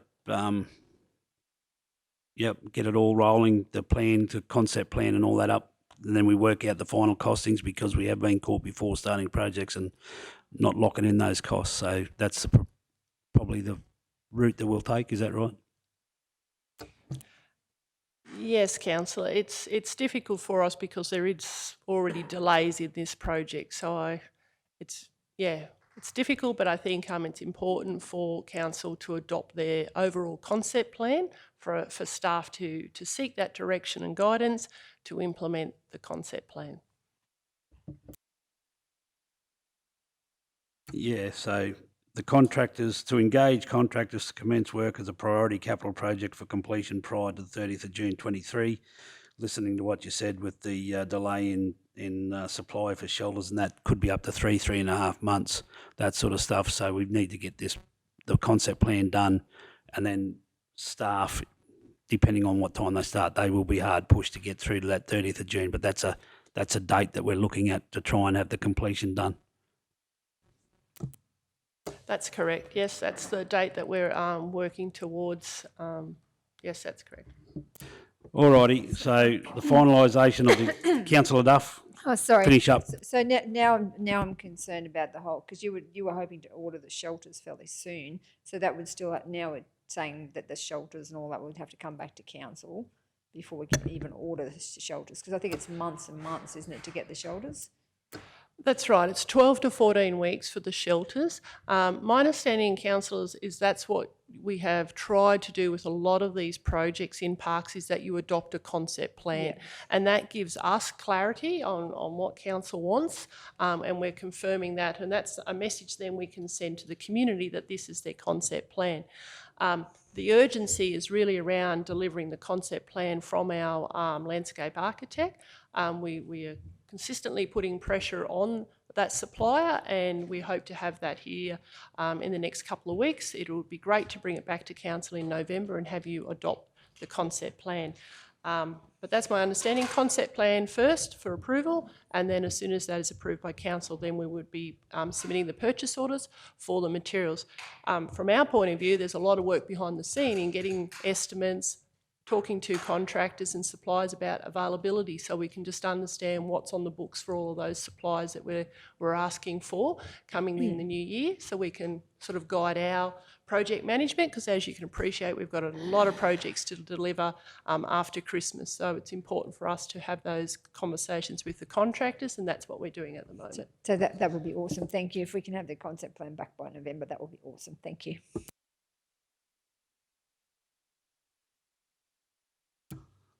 There you go. Manager Peterson, you've got a challenge. I wish you well. Hopefully you can achieve that goal that Council Duff's trying to, because it has been drawn out for a while, but we have a process to go through, and with the way things are going up, materials and all that sort of stuff, we need to get the costing right. Okay, so the recommendation there, moved by Councillor Duff, seconded by Councillor Potter, that the South Burnett Regional Council act promptly to finalise the design plans for QE2 Park Mergen and seek to engage contractors to commence work as a priority capital project for completion prior to the 30th of June 2023. All those in favour? Unanimous, thank you. 18.3, Botanical Garden Advisory Group. The officer's recommendation is that the South Burnett Regional Council appoint 6 individual members to the South Burnett Regional Council Botanical Advisory Committee, and the 6 members include Ray Robinson, Graham Mitchell, Angela Griffiths, Adrian Maybon, Penny Hegarty and Graham Helmhold. So do we have a mover? Councillor Potter, second Councillor Henson. Comments around that? Councillor Shoemaker. Thank you. I know this has been something we've been talking about for some time. My only question in relation to this group is I'm just very mindful that our staff have extensive knowledge and significant qualifications in the space of recommending plant species, how plant species get the best outcomes in public spaces. You know, there's a lot more, I think, that thinking and that goes into some of these decisions than what's actually understood in the community. My question is, in terms of this advisory group, how will staff be engaged or part of the conversation so that you know, the advice and recommendations that come forward from this group to council, you know, we're working together as a team with our community. So not just, you know, I would hate to see a community group or the expectation where all of a sudden, you know, everybody loves tulips and we want to plant tulips. And I know that's not the intention, but, you know, and the staff have good reasons not to plant tulips. I guess I'm keen to understand how we see this group working with our team and how we take the feedback, advice, recommendations from this group and how we make sure that our staff are involved in that conversation. It's probably a question for General Manager Leanne. Thank you for the question, through you, Deputy Mayor. Certainly, this has been raised also by our staff. We've got supervisors and staff highly qualified in horticulture across the whole South Burnett region, and they are certainly wanting to have input as well. Part of your terms of reference includes the supervisors of each of the areas across the South Burnett. So we will have 4 delegated staff on that committee as well, which will include our horticulture staff, as well as one of the members listed in here, as well is a officer of council, a horticulture staff member as well. So he has also formally nominated to be part of the advisory committee because he realises that he's not a supervisor, but has a passion and a lot of interest in the plantings and has been a great part of the KT plantings as well for us. So we recognise that, and we see that it's about working through the terms of reference and setting up those processes through that committee on how we're going to communicate and work together and how ideas are going to come forward, and we work out what's the best sort of plantings or input into plant species list for consideration of council when we're actually doing our future plantings. So yeah, we think we've got it well covered. Also on the terms of references, the coordinator, the manager, the and the general manager, I believe, in the terms of reference. So there's quite a few staff that are going to be involved in this advisory committee. Yeah, thank you for the feedback. I definitely think collaboration is so important in terms of these advisory groups actually adding value to our operations, and also, an opportunity for both sides to learn more about how and why some decisions are made. So, no, thank you very much for the context. Thanks, councillor, and I fully endorse that because we need to acknowledge our staff right across our whole organisation. This time it's in the parks and gardens, and as alluded to, very knowledgeable people as far as botanical expertise and all that sort of stuff. So it's critically important that those people be respected, the men and women that work for the South Bennett Regional Council. So the motion, moved by councillor Potter, second by councillor Henson, the South Bennett Regional Council appoint of 6 individual members to the South Bennett Regional Council Botanical Advisory Committee, and the 6 members include Ray Robinson, Graham Mitchell, Angela Griffiths, Adrian Maybon, Penny Hegarty and Graham Helmhold. All those, we'll go to the vote. All those in favour? Unanimous. Thank you. Now, we have Baido has arrived out the front, and DAF are with them, and they were initially in for 2-hour presentation, and hopefully that we can reduce that down to whatever. So it's not part of our current meeting, so I guess we need to move a procedural motion to go out or a break. Mr. CEO, are you online? Certainly am. Procedural motion to adjourn the meeting. Adjourn. Okay. Okay, so I'll move a procedural motion to adjourn the meeting at 2:05. Do I have a seconder? Councillor Henson, all those in favour? Unanimous, thank you.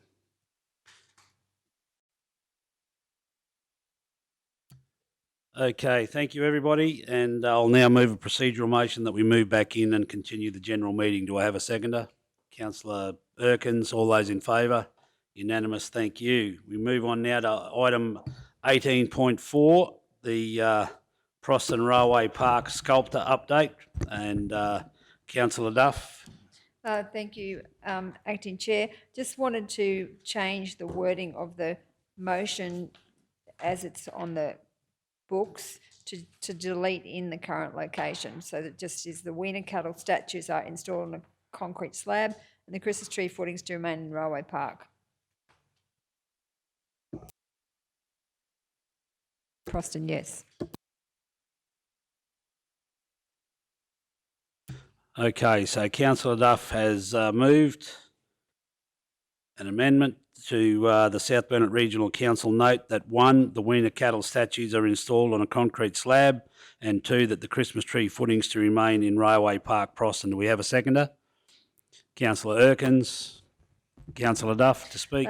Thank you, Acting Chair. So we had a meeting on site with the community group that are concerned about the Weenas and with Manager Leanne, and they want to actually now move the Christmas tree just to across the road, and there's not enough funding to do the whole project, but the community are going to have a working bee and try and build the fence themselves. And we think with the money we've got, we can do the slab, put the Weenas on, hopefully relocate the Christmas tree, and then the rest of it, they will do a fence around it for safety. And then the only thing we can't fund is a windmill, which will be we're thinking about $5,000. So we'd have to, try and get a grant or something to do a windmill, but everything else we can do in budget, hopefully. Okay, any further questions, comments, councillors, before we go to the vote? Okay, so the officer's recommendation, or Councillor Duff's recommendation, is that the South Bennett Regional Council note that 1, the Weena cattle statues are installed on a concrete slab, and 2, the Christmas tree footings to remain in Railway Park, Proston. Go to the vote. All those in favour? Unanimous, thank you. Now, just before we move on to 18.5, councillors, as you're well aware, our acting manager for planning and whatnot over the last 12 or so months, Mr. Mike Lyle. If you'd like to just stand up down there, Mike, so people out on the live stream. Yeah, but Mike, look, on behalf of everybody, myself personally and all the other councillors can do their own thank yous, and I'm sure they have, but on behalf of myself and council staff, mate, you've done a wonderful job. You made a difference in the 12 months or so that you've been here, and as I said to you personally, anything that I've had to do with you personally, you always went out of your way above and beyond to try and make sure you got a resolution that everybody was happy with. So, mate, thank you. Congratulations on the work that you've done here in the last 12 or so months, and wish you all the very best in your future endeavours and looking after your grandchildren and all that sort of stuff, mate. But again, thank you so much. And you've got your replacement there in Mr. Darryl Brooks, and as I said, he's got a good role model to follow in behind. So thanks very much, Mike, and all the very best, mate. Thank you.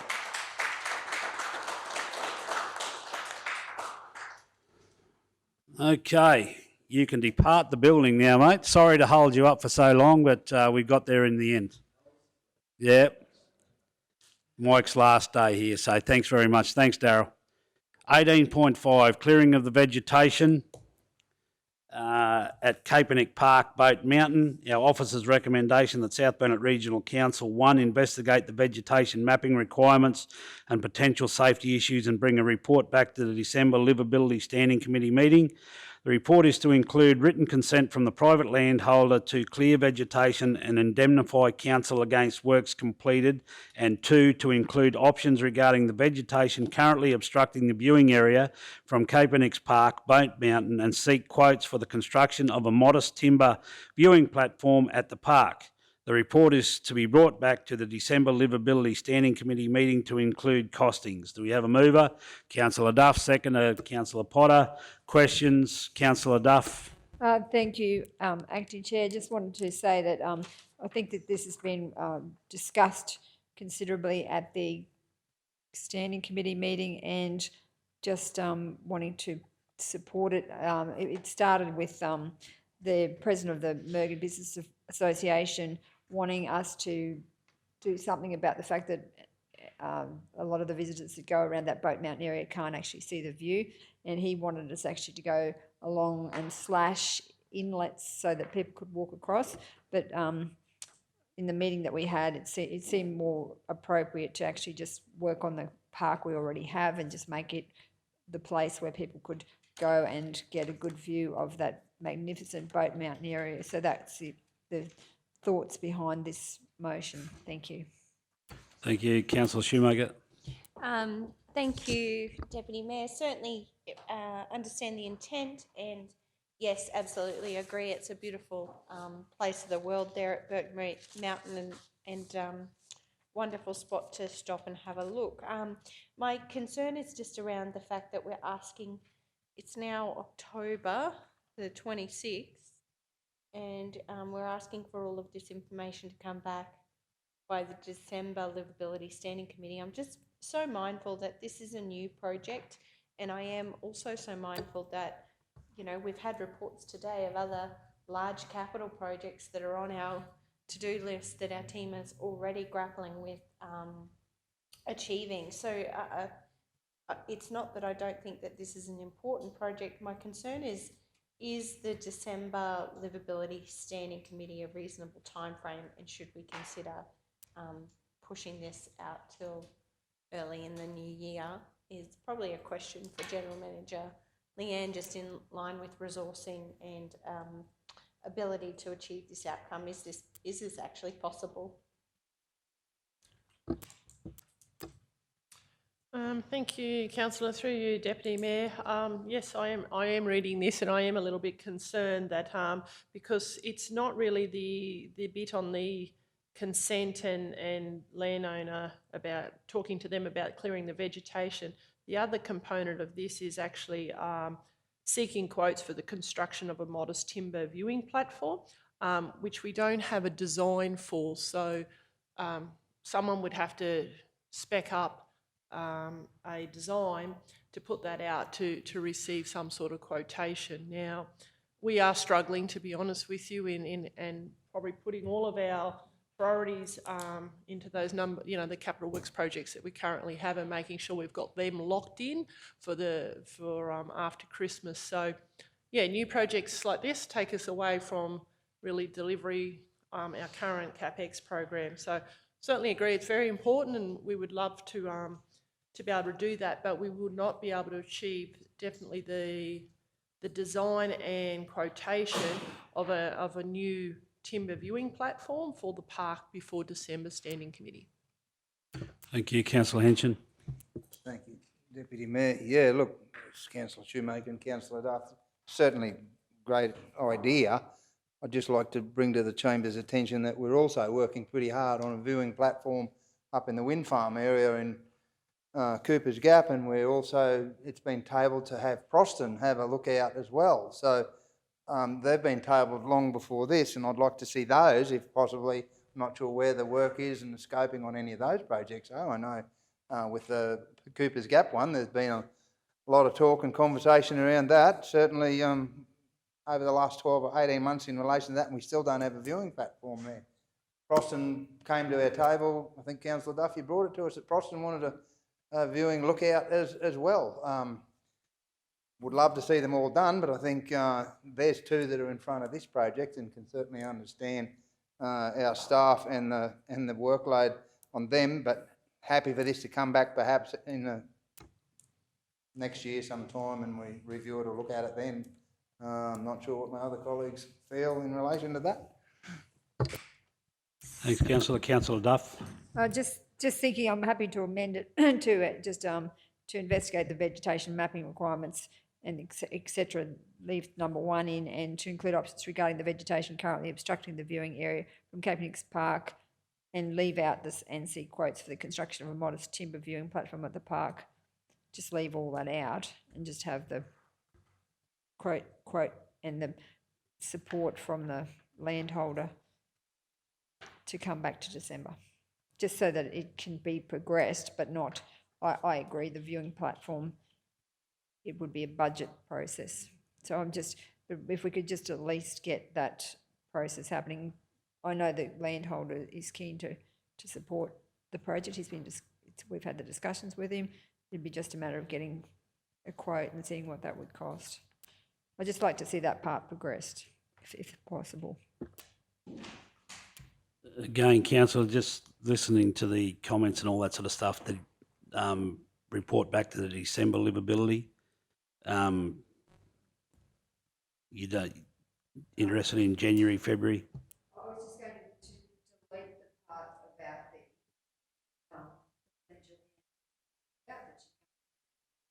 on there.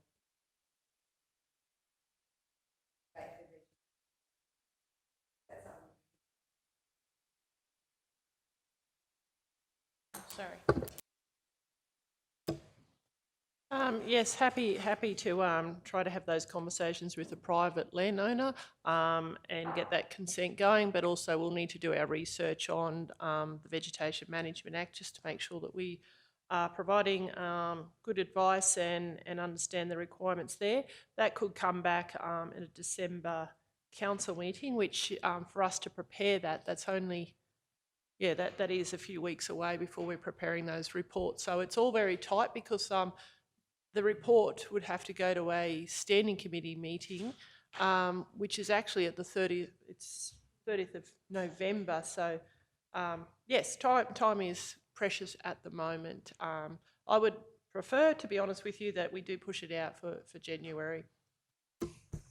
So I'm happy to amend it to January. Councillor Henson. Yeah, just quickly on the investigation of the vegetation mapping.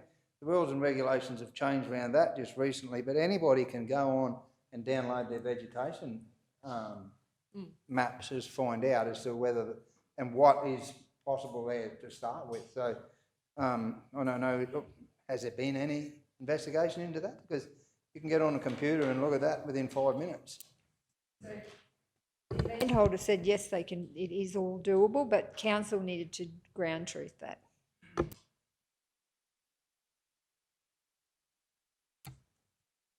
Councillor Shoemaker, did you have anything? I guess I'm thinking about do we know when the actual viewing platform was first put in place? I don't think No. there's one there, So councillor. it's just the park area that we're talking about. And so at the moment, the neighbouring properties, vegetation is inhibiting the view of Boat Mountain. Okay. And I guess I'm just thinking, so we would essentially be clearing property that's not owned by council. And that would be a cost, though, that council would bear. I'm just confused if there's... That's right. So we would bring that back as part of the report, and that's part of the discussions with the private landowner. I haven't been part of any discussions with the private landowner, but it could be that they're interested in participating and offering that support to council, so that we would provide that in the report. But yeah, they may not be equally interested in clearing the vegetation, so then we would have to cost that and bring that back as part of the report as well. So I have not had any discussions with the private landowner, but happy to do that with Councillor Duff, and we just bring that through to a report, and if that can happen in early January, that would be great. Sure. Thank you.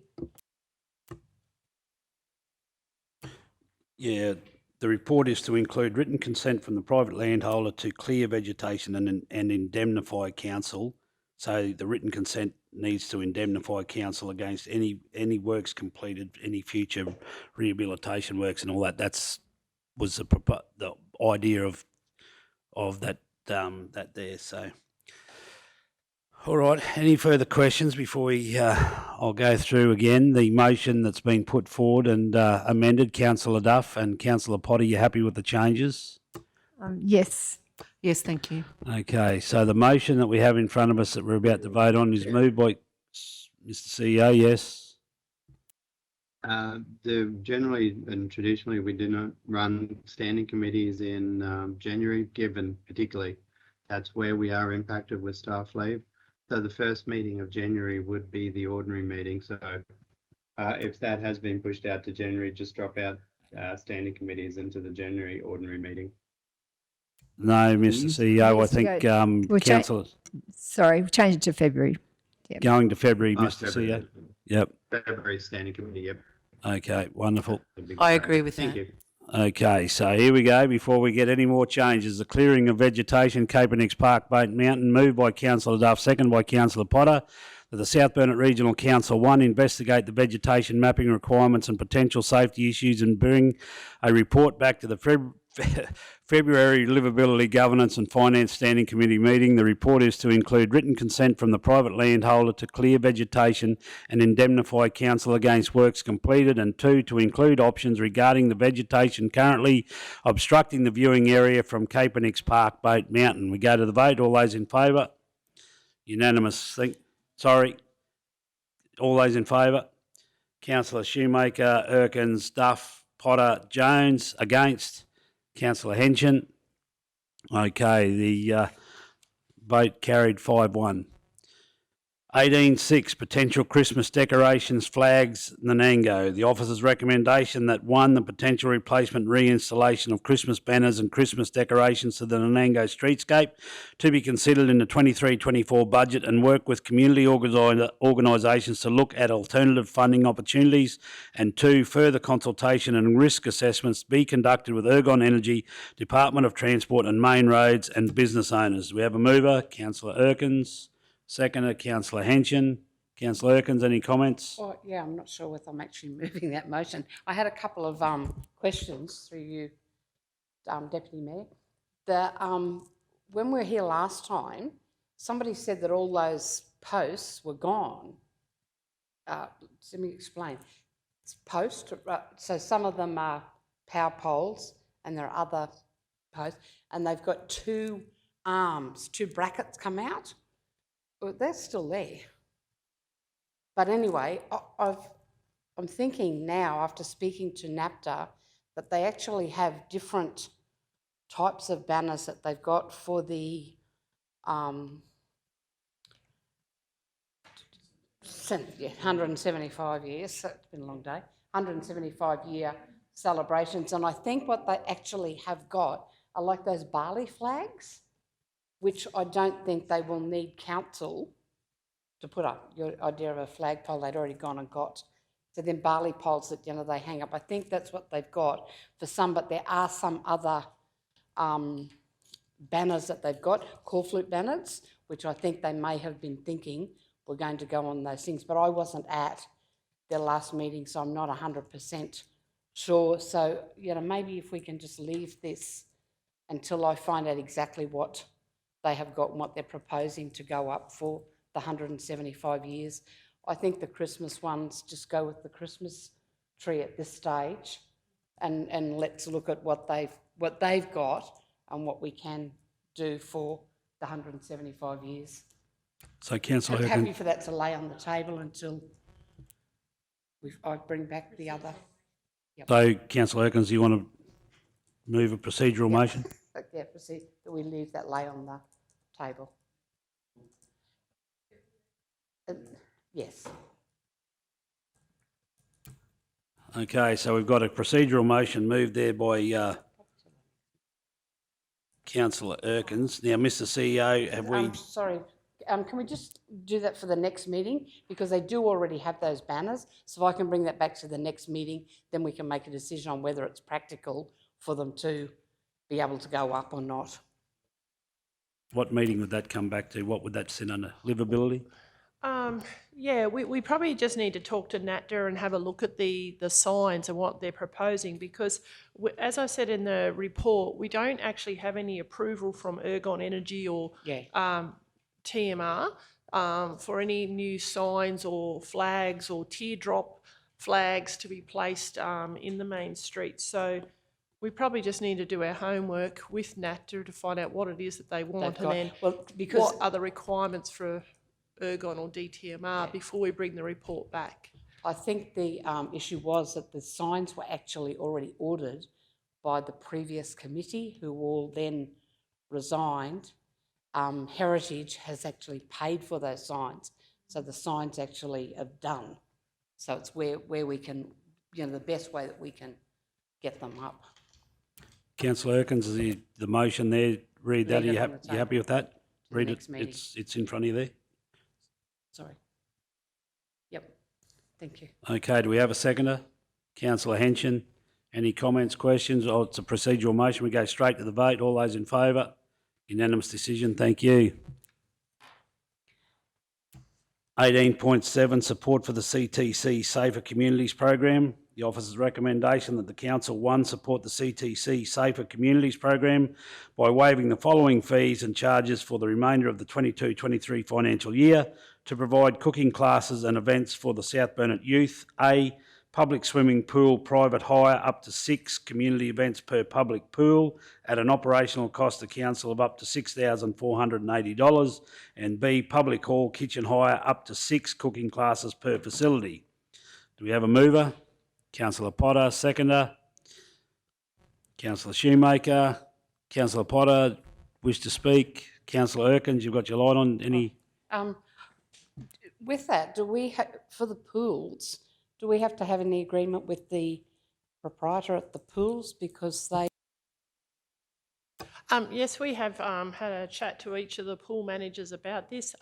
That's why we've worked out the rough estimate of cost. That $6,480 would actually have to be returned to the pool managers, because they generally take the revenue from patrons that use the pool. So we've estimated what that may look like for each number of these events. So they will keep a tally of the number of children that participate in these events, and then council would be returning those entry fees to them as per the agreement, because all revenue for pools is retained by the pool managers, so we can't really take it off them. We will have to pay it to them, and that's a further contribution that council's making to this project. When we wrote the application, my understanding was that was actually in the costings of the project for the pool hire and the hall hire. So this is just a further contribution that we're making to this project.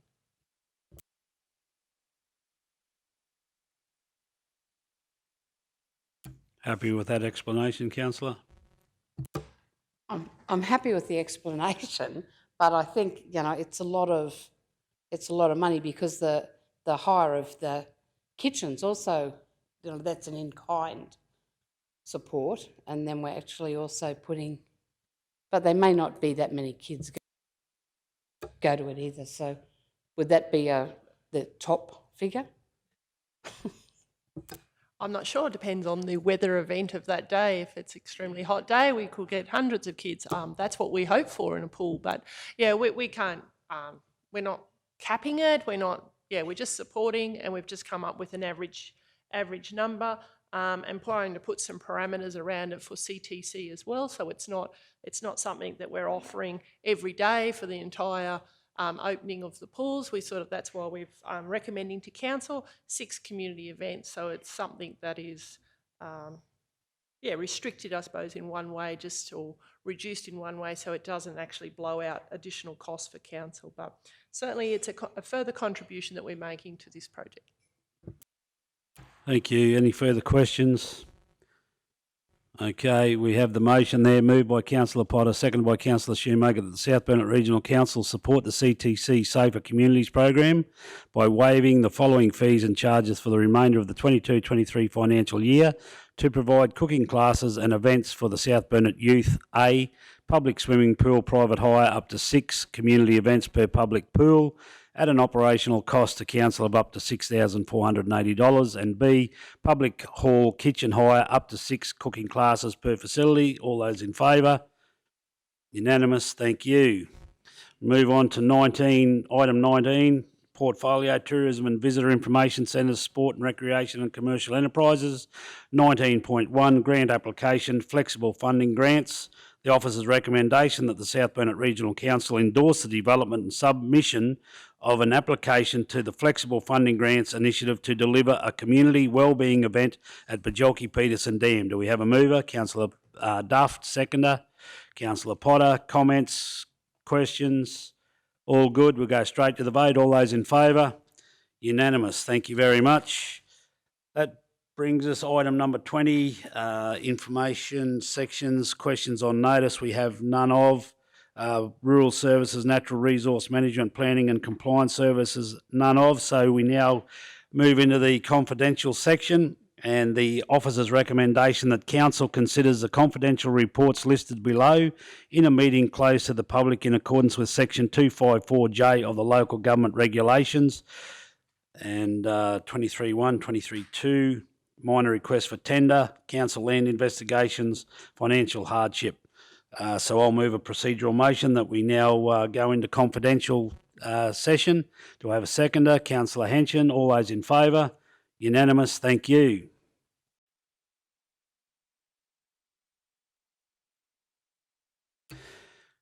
Okay, thank you very much. I'd like to move a procedural motion that we now come out of confidential and move back into normal general. Do I have a seconder? Councillor Potter. All those in favour? Unanimous. Thank you.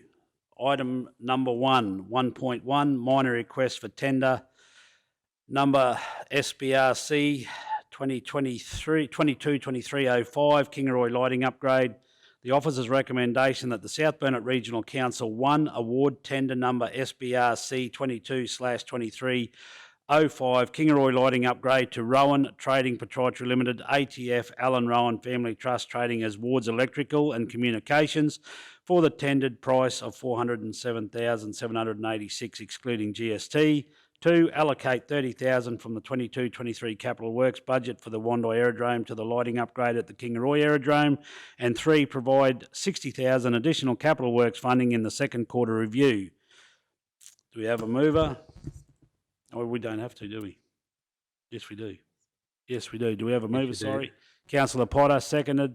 Councillor Erkins. I'm nearly running out here, I tell you.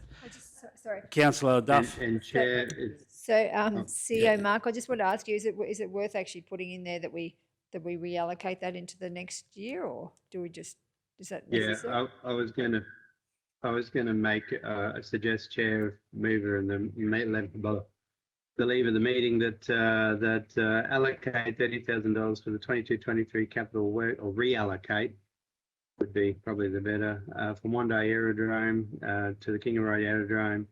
And note the One Day Aerodrome works to the value of $30,000 for the 23-24 capital budget.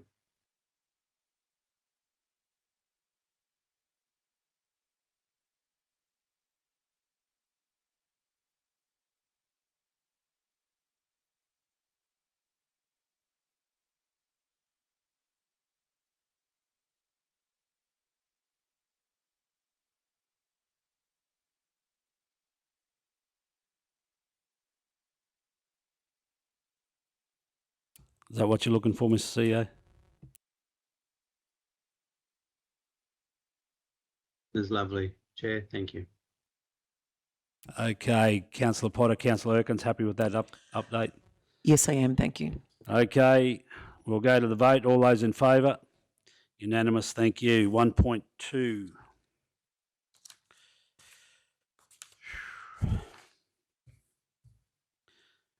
Council Land Investigations Earthworks prior to divestment. The officer's recommendation that Council allocate $25,000 from proceeds of previous land sales to undertake earthworks at 29 Jellicoe Street, Proston, to rectify overland flow prior to offering for sale on the open market. Do we have a mover? Councillor Duff, seconder, Councillor Potter.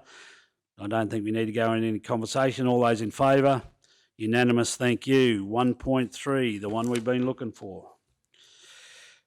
Financial hardship rates application assessment number 13984/00000/000. The officer's recommendation that council agree to 1. Write-off interest charges to the value of $47.44. 2. Suspend interest from accumulating while hardship payment arrangement is maintained.